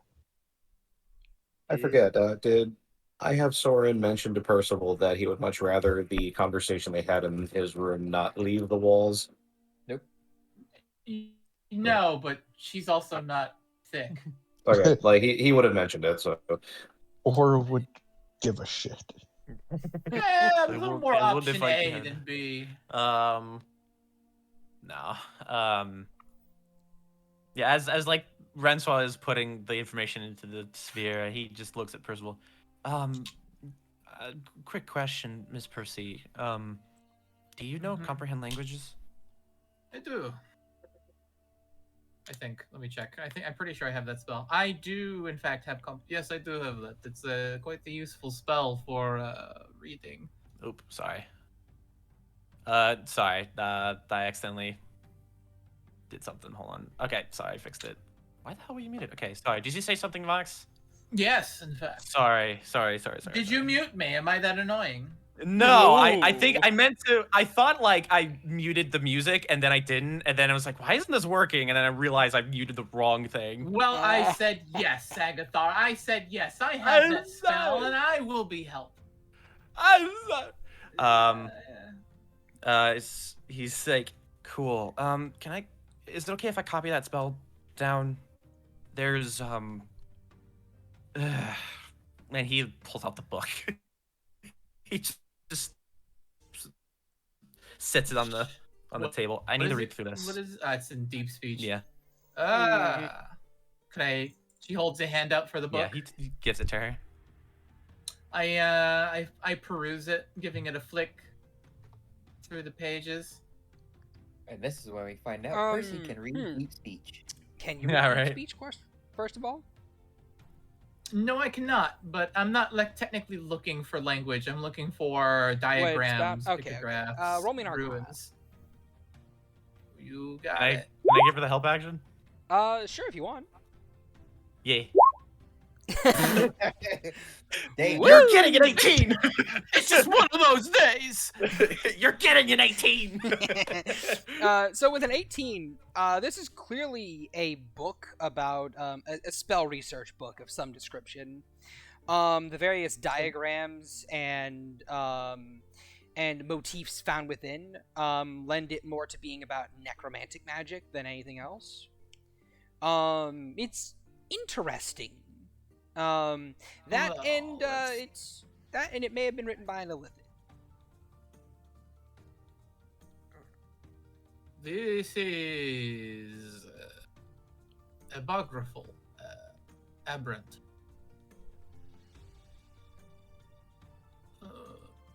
What exactly is in this book that you're so interested in? There's a ritual in there that I believe isn't complete, so I just want to take a look at it. Not that I'm planning on using it, but Insight. Okay. Yeah, I'm an insight there. Nope. Percy could give a shit. Oh. Vaelyn apparently. Okay, Vaelyn gives a big shit. Vaelyn does the. That's never Okay, a good thing. so what Percival gets, yeah, he's being honest, but with Vaelyn, something is definitely bothering Agathar. But when he talks about the ritual, he is speaking truth that he's not planning on using it, but he's not ruling out the possibility of needing it. Okay. But what Percy gets, he's being honest. Right. Well, I can lend you my spell book for a time. I would like to peruse those other books that we managed to lift off of those folks. I've been busy the last few days, and I've knowingly been ignoring them. Would you mind letting me see them? Oh, yeah, sorry. I've just been busy. Yeah, he hands over the spell books. I can finally reveal these to people. Yay. Please, Give spells. I want. All right. So- Whenever they load up. While Shad's doing that. Here are So- your spells. Oh god. Hey, look, counter spell. Ooh, yeah, that's Wait. literally the first spell that I. Oh man, it's every spell that Shad always takes. I know, right? Monster. What? No. That's so many. Yeah, it's over- they were it's level 6 over. wizards respectively. Hey, Shad. Summon greater demon. Jesus Punishment. Christ. Hey, Shad. Haste. What's Yo Mama? Well, first of all, let me actually scroll down this list for the people on stream. What's that one? Yo Mama is not a wizard spell. Here's a In question. fact, you will if notice. there's a Yo Mama spell, could there possibly be a No You spell? Yeah, exactly. It's called the counterspell. No, yeah. No You means like the spell affects the person the casting. spell it. Oh, reflects. yeah, right. I mean, Spell reflect. who knows? I don't. It No certainly you. wouldn't be in. It certainly wouldn't be in Bethany's book. But yeah, no. A thing you will notice very quickly about Bethany's spellbook is it has spells that are not on the wizard spell list inside of it, Mm-hmm. such as I don't know, Dissonant Whispers, Command, Hex, Yo Mama, Zone of Truth. What are you talking about? Yo Mama's totally a wizard spell. I don't think Enthrall is a wizard spell. Yo She Mama was sounds a like bard. Yo Mama sounds like it would be a bard spell. Yep, and Yeah. Yo Mama is not a wizard spell. Yo Mama is Is she a definitely bard? Roll Arcana. Damn. No, she was very clearly not a bard. Ah, wait, no, I know what her class was. It was bitch. Yeah, that's She it. was a wizard, and this is a wizard's spell book. But this spell book Definitely here in learned that from particular, someone you'll actually notice with that 27 Arcana, all those spells that are not on the wizard spell list are enchantment spells. Ah, this is the spell she uses to constantly tell her mama that she's a good girl, instead of being a terrible bitch. Yo Mama is a spell that is detailed as being similar to Vicious Mockery, but far worse. Or better, I should say. To make their mama cry. It is basically a spell slot iteration of I believe if you were a bard, you could technically learn this spell. You basically tell a Yo Mama joke, and if the person fails a wisdom saving throw, they eat 3d8 psychic damage and are forced prone and incapacitated for a round. Jeez. She's just flipping through all of these pages like this will take quite a lot of time to copy. Yeah. I'm going to need so much money. Oh, I have plenty of coin at the moment. I think I could copy most of this down with the 2.8k I have. But my other projects will suffer in the meantime. But might makes right. Yeah. Wow. She Couple of spells I would like to use. she pulls her own spell book out, which is a very tightly bound red leather book. We'll Speaking have- of, I should describe what these books look like. So, the Bladesinger's spellbook is a collection of, what's the word? Imagine like a keychain, but with a bunch of metal slats instead that have the spells ingrained on them.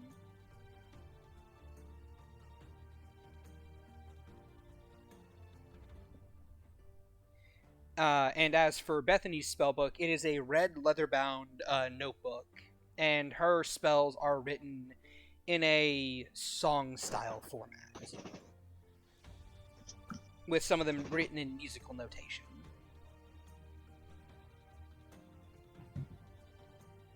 It seems some of these songs can be played with a piano as their spell focus. Yeah. What a shitty spell focus. Um, I have to kill this wizard in this tower. Let me help me get this piano up these stairs. Bong bong bong bong bong bong bong. I said you can't. Does that mean you have to? She's got one of those little Fisher Price pianos. She brings up there like. Yeah, right. At least if you do get a full-size piano at the top of a tower, you could just play Du Has and go all the way down each level. Haas. Yes, very good. So Percy, like, opens her spell book and shows you some of the first few pages. Like, I may need to help you copy the spell. As you see, it is written in halfling, and knowing Percy, very likely written in a way to be difficult to copy. Yeah. There is comprehend languages in the Bladesinger spellbook. I just saw it. Oh wait, there's a far easier version of this spell to read off of this. It's plebeian spell book. They didn't even encode it. What a tool! Yeah, I think I'm gonna start copying that one. You take that book, yes. So Yeah. speaking of gold, and Vaelyn will pull out several sacks of gold. Oh ho ho! Happy day. Thanks. How many coin is everyone getting? It's either 2K or 17 right. or 1,700 gold. Or if Well, we're I'll take the going by first one. Yeah. Yeah, that's why I put in the Discord. What does everyone think about the gold, about the diamond tax? The diamond tax. Well, I suppose I owe you, so I cannot argue Yeah, that I'm cool you with that. having access to diamonds is a poor choice. I'm cool with it. I don't mind. Rinso? Very well. Alright, so that'll be 1875 per person. Yeah. So 1875, you said? Mhm. Yep. Okay, and this was the pay from the police stuff. Yep, from the raid. Yeah. Okay, yeah, it's because Well- I had put the 2K in before, so I just need to subtract 150. All right, and So lastly, let the 125, and not lastly, 150. if What? if Agathar would like, describe Belle if you want to have her come on down.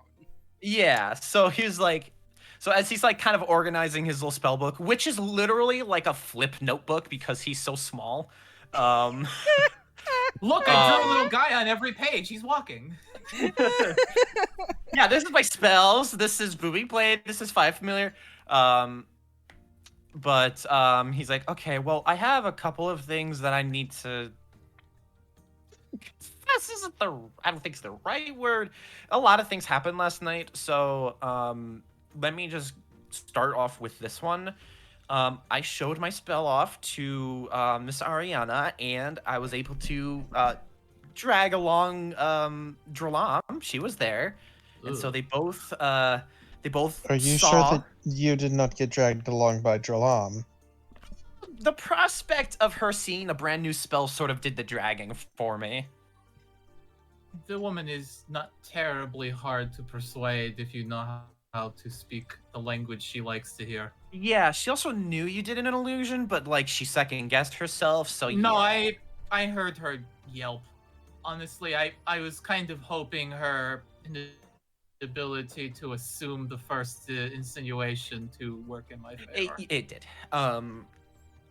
But I was able to get Dralaam and Miss Arianna's help to improve Belle. And good. so say hi to Belle 2.0. And he looks up at the door to his room, and then Well, there is no looking up to the door to your room. There's looking up to the stairs to the second floor. okay.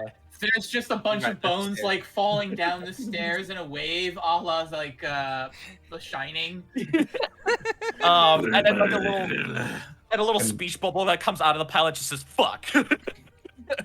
Then, like, instead of like the two girls at the end of the hallway, it's two Agathars. No, It's just another me. No, Agathar? it's Agathar and Chucky. But Oh Chucky looks my like Agathar God. now. Oh God. And Fucking Agathar's glaring daggers at him. shoot me. So stepping down from the staircase what looks to be the familiar face of Belle. Like it's just a shrunken head of the deer the elk you know and love, with her still admittedly large antlers. Um, and you can kind of guess, she stands about 8 feet tall, maybe adding another 2 feet with her horns. But following the head is an unfamiliar body. Following, attached to her head, attached to this sort of longer, more serpentine, draconic-like body, sort of increases her length, and her spinal bones are a lot shorter, and the spine is much longer. That ends with kind of like a more draconic looking tail. Her four legs are definitely have been are a little thicker, and it looks like the hoofs still seem like they were the huge size when Belle was a huge category creature. It looks like the hooves are the same size to just kind of like support Belle's new weight and frame. And probably one of a couple of features that are striking the most, where now she sports an extra pair of arms in front of her in front of her arms. And when I say when I said scoops him up and pats him and reaches around, I wasn't kidding. She has a pair of like dragon-like arms protruding out in the front, kind of like Displacer Beast vibes. So she has like 6 pairs of legs instead of the normal 4. And the dragon arms are a little shorter than the normal hooves, but she can get down just enough where if she needs to go on all 6, she can, and she does so, trying to get down the stairs, and covering pretty much every inch of her body. You can kind of see on the inside are these silver glyphs, and they're just absolutely covering almost every inch on the interior side of Belle's bones, especially strikingly under her in her skull, and they kind of like radiate and outline this like dark green energy. It's kind of like she's radiating sort of this like dark green mist all the time, but it's not really enough to block vision or anything, because like if a foot away from the bones, it sort of just like instantly dissipates into the air. As Belle makes her way down the stairs methodically, and she has this. It's weird. Belle before moved with like this jerky, constructy movement. Well, Belle now kind of moves with more of a grace and like methodical. Every movement she makes is with purpose. She makes.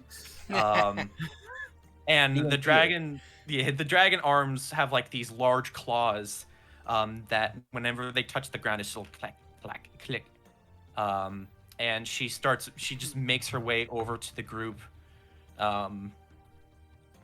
and she just kind of gives everyone like that little head shake and bow, and she just kind of like starts really kind of for the first time inspecting everyone, starting with like Soren, where she kind of gets in his face almost just to kind of like finally like, all right, what's your deal? What's going on with you? I would you're like made to, out of fur. I'd like to say, you hear someone doing a wine breath spitter in the corner. You see a tabaxi man with like a bottle of wine they were enjoying, and they look from like Belle to the wine, from Belle to the wine. They just start pouring the wine out. Like I don't know what this boy lives in Vitrium, and he's pouring wine out for Belle. He doesn't. I just got here. He doesn't look like he's a in the bar with no name. That was a very strange When there glass sharks out there, man. Well, that's terrifying. That deep Speaking of, if any of you would like to, I would like you each to roll me an Arcana check. Okay, man. Spell effect. 26. Nice. 26. 14, Soren. Let's go. Hell yeah. Soren's learning all this magic shit. Let's see. We're rubbing off on him. So like, as Bell gets in Soren's face, he just kind of like reflexively, just like kind of like angles his head back to make more room for her, and he goes, "This is kind of impressive, actually." But So, with a 10 Arcana, Rensois, that's clearly some very nice necromantic magic there at work. Vaelyn, that is necromantic magic and abjuration magic as well? Question mark. Soren, you get about the same with at least the necromancy. Like, the runes and glyphs are probably what's keeping her aloft and awake. Percival, 26 Arcana. You can see that the glyphs and runes on the interior are abjuration magic lined with necromantic magic to kind of like seal it there in the bones themselves. And almost imperceptibly, like an impressionist painting, how things look smudged and blurry from like up close. As you kind of like lean back, you can see these glyphs and runes come a bit more into focus as you see that they are not just individual glyphs and runes, but they are actually part of a whole together. They all connect and interlock and link together one another with the little breaks in the bones and in the structure of Bell themselves, acting as both natural breaks and actual breaks in the arcane scripture itself. This is a very, very, very eloquently drawn abjuration spell, very similar to a glyph of warding spell, even. first he looks it up and down, examines all of this, looks at him, he's like, he's alright. All right. And Percival, I will give you with such a high arcana, you can actually note that there are a lot more breaks here and there. It seems as if Bell can come apart much more easily than normal. I was about to say, is like, oh, the another thing you notice is it has an oaky finish, and I'm like, ah, yes. Yeah, some of the bones are actually just mahogany. Oh, you outlined it in mold oil. That's really nice. Mahogany. Yeah. So like Bella is It's, sort of like in Very fine material. Belle, I mean, everyone's sitting, so like it's a little. She towers over Soren a little more than usual, but like she kind of backs up, and then you see like the claws slowly start to rise up to Soren, and then just a little pat, and then cool. just kind of like moves on. Great, it's condescending now. I think she likes me. It's pet you. She gives you a thumbs up. It gives you a thumbs up, the thing. Yes. Belle looks at Soren when he says, "I think she likes me," and she gives him a thumbs up. Ping. All right. Lovely. And sorry, go ahead. I feel like it should be said on what our plans are at this point, as we've been flying by the seat of our pants for weeks now. We only just finished with a rowdy gang that is now no longer basically exists by the standards of the people of the city. You know, literally, yeah. Yeah, that was the point. For now. We also don't have to worry about them, considering their leader is in need of our assistance, which is aggravating in its own right. Yeah, we're not gonna be exactly done with him, but I think for now, I think the heat is off us. Yes, we are currently only really have the one goal, but I feel like we've been under duress for at least a time, and I know many of you want to just kind of barrel into this, which I suppose I'm not against, but I would caution not stressing ourselves too thin. A break may be in order. Copy some of these spells down. There are quite a lot of them. Take time to go over what we know about this place. Maybe do a trial run. See what we can figure out. But, Yeah, I mean, I'm not opposed to a break, but I feel like maybe we should give it at least one go before we do it. Kind of like kick it off with a trial run. I kind of like side-eye Francois. Trial run did not end quite so well for one of us. So I caution the idea of going in there assuming being evaporated is something you can shrug off. It would certainly be a new experience for me. It's not the matter of what it saves from your body because of these medallions. It does quite a lot to one's psyche. Yeah. I mean, She leans back in her chair. On other news, she places both her hands on the table and looks to Vaelyn and Agathar. She kind of coughs into her fist. first I'm of all, going to. Would you allow me to say it out loud before you button? I'm aware you all know.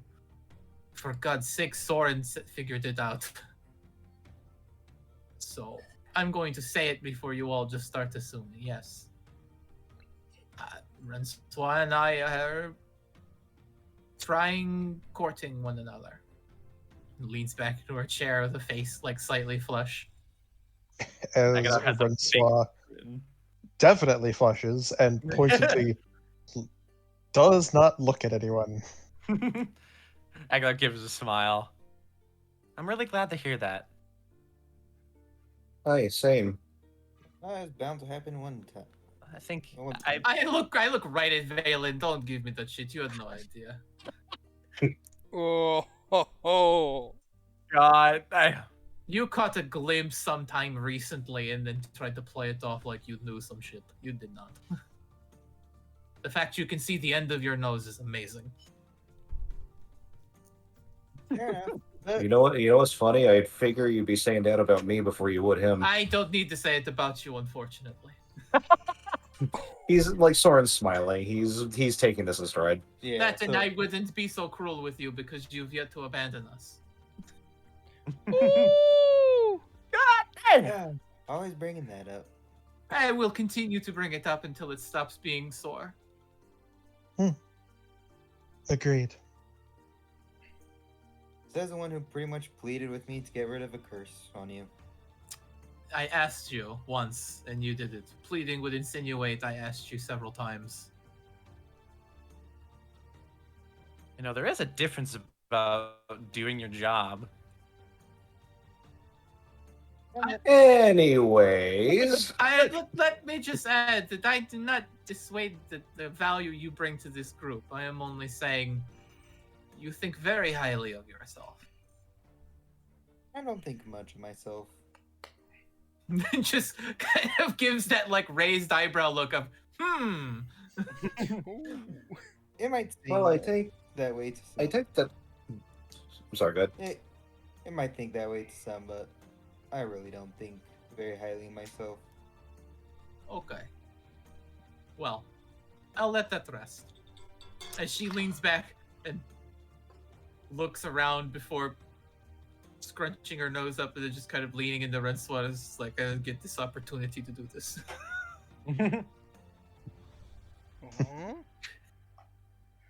Well, personally, I think Rinceau's in better hands with you than Neotal.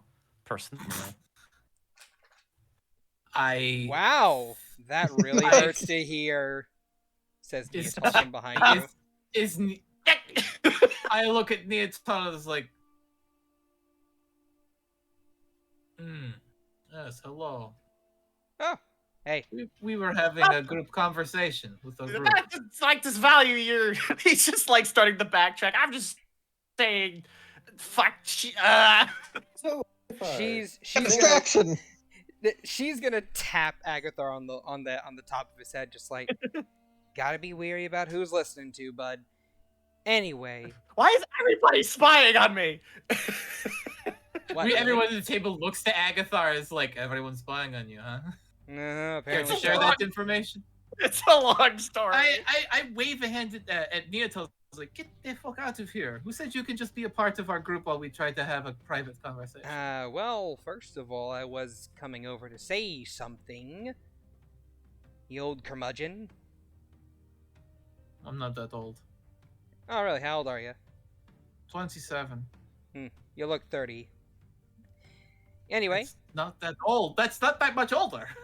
She just lifts her hands. It's like, I'm a halfling. I can live up to be 600 or 700. She shrugs. I usually die at 12. That is highly unfortunate, Agathar. It probably Anyway. sooner, based on Agathar shit. Anyway, look, I came over here to try and bury the hatchet a bit between me and yourself, Percival. Oh. I don't have one on me. Well, good thing I do. She pulls out a hatchet and then puts it back into her A prop pockets. comedian. Oh, what a rarity. Soren reaches behind him. Soren reaches behind him and like pulls out a hand axe and goes, "Does this count as a hatchet?" Yes. Yeah, it does. Anyway, And he puts it behind him again. Anyway, reason I'm over here to bury the hatchet a bit between myself and yourself is A, I'd still like to be Rensoir's friend at the very least. You know, I did wingman for her a little bit last night. She gives her a wink. Just gives you like the flattest glare. Hey, I had to make sure she went and got her short stack. That's all I'm gonna say. You soft serve Neapolitan bitch. Hey, you know you love me, pistachio lady. I don't. I'm an acquired taste. Anyway, also because Eloise is your sisterhood, friend, person, and I respect her authority to a degree every now and then. Anyway, seeing as how we might be working together later- Wait! She slaps the table. You're the Vaelyn!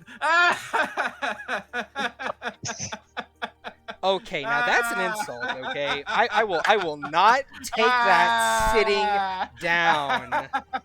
Oh, but you're standing. You know what? You're both. You know what? Maybe you should have gone for Vaelyn instead. You're perfect for each other. Anyway, Nah. seeing as how we can all laugh and have jovialness ribbing with each other, she offers a hand to you, Percival. Shake and make up.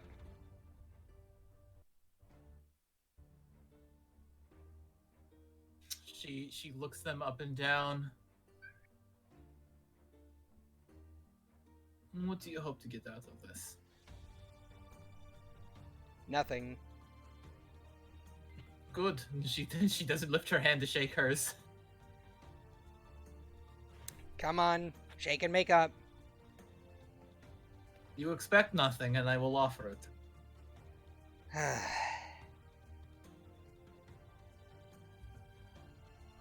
I don't like you.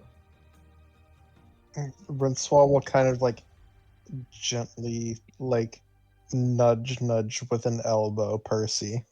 Yeah. You may not like me, but she's my friend.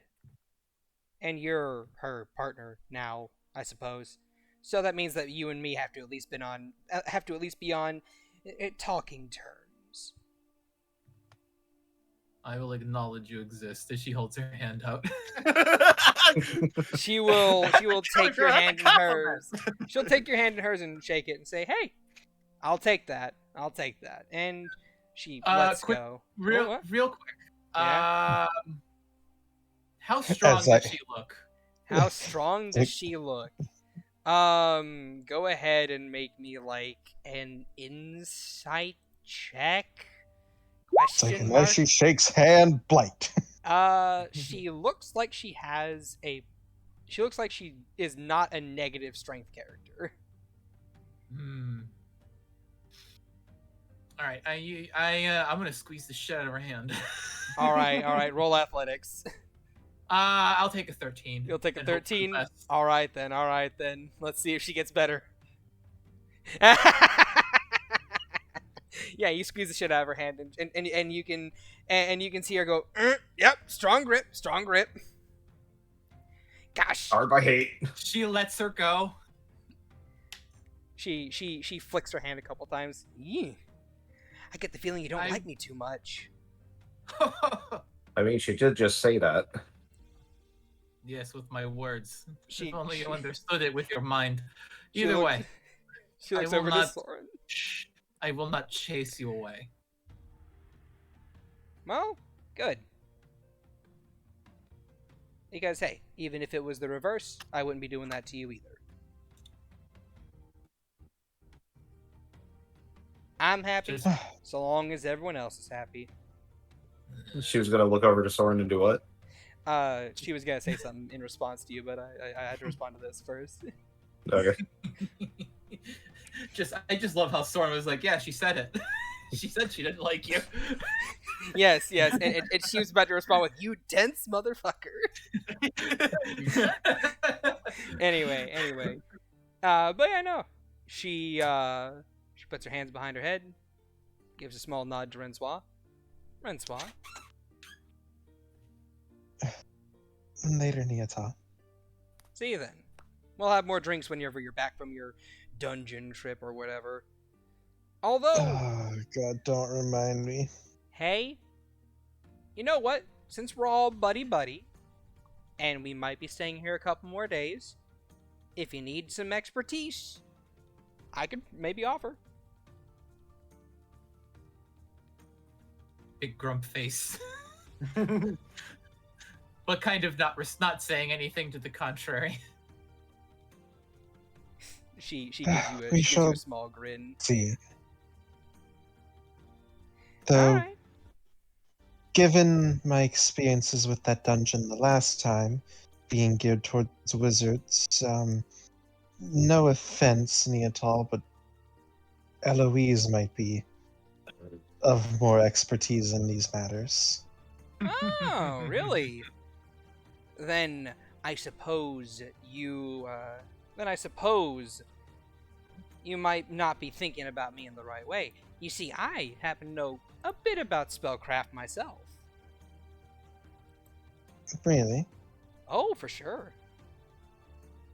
She glances over to Agathar's skeletal construct, and Bella's also like in her face now, just Yeah. like not like threatening, but like inspecting her.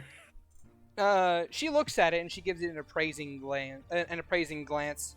Ah, abjuration mixed with necromancy. The abjuration sealing the necromantic magic into it, giving it a connection to you. Correct, there, Agathar? Belle gives her a pat. And not one seemingly based on spells. Yeah. Well, I was gonna get to that with the others, and then this is kind of happening. Yeah, fair enough. Also, with that 21 insight, she is very knowledgeable about spellcraft. He just kind of like his eyes just kind of narrow at her. He's just like, okay, I'm confused about what exactly her profession is now. We have seen her go invisible, you know. On multiple occasions. She is an arcane trickster, and her extent of intelligence on spellcraft is that of someone in their wizarding infancy. Well, just because I can only cast certain tiers of spells does not mean I don't know about other tiers of spells. Yeah, you'd be Just- surprised. Just a blank look.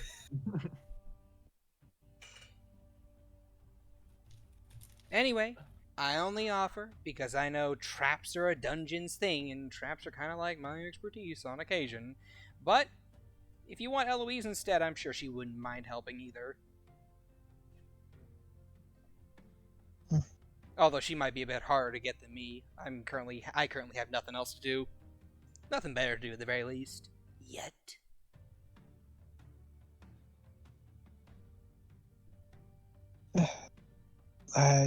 she'll keep you both in mind then.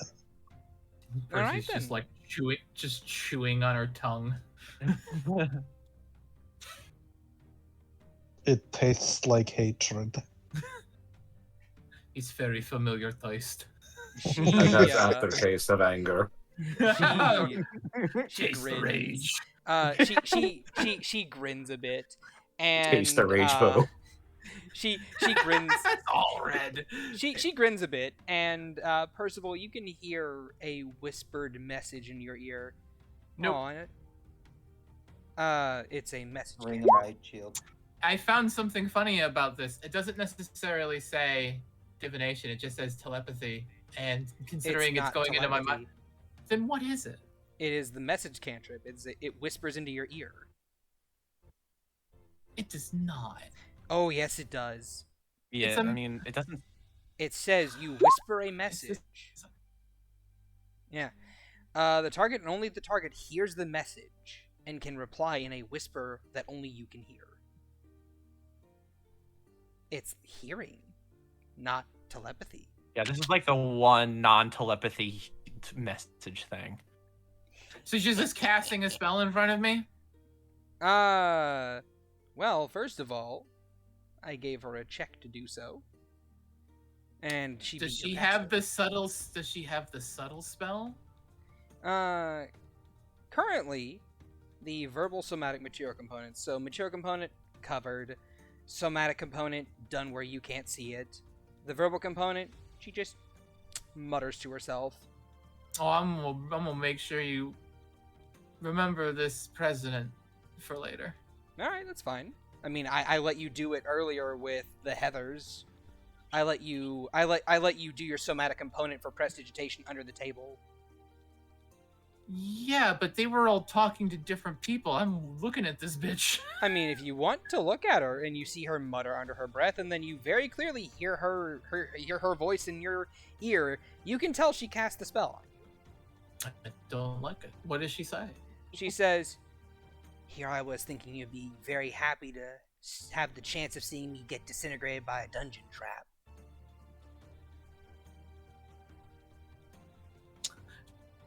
She smirks and whispers back, "I'd rather not see you at all."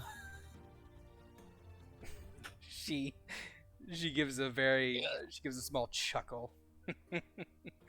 Anyway, my services have been offered. I will leave this table.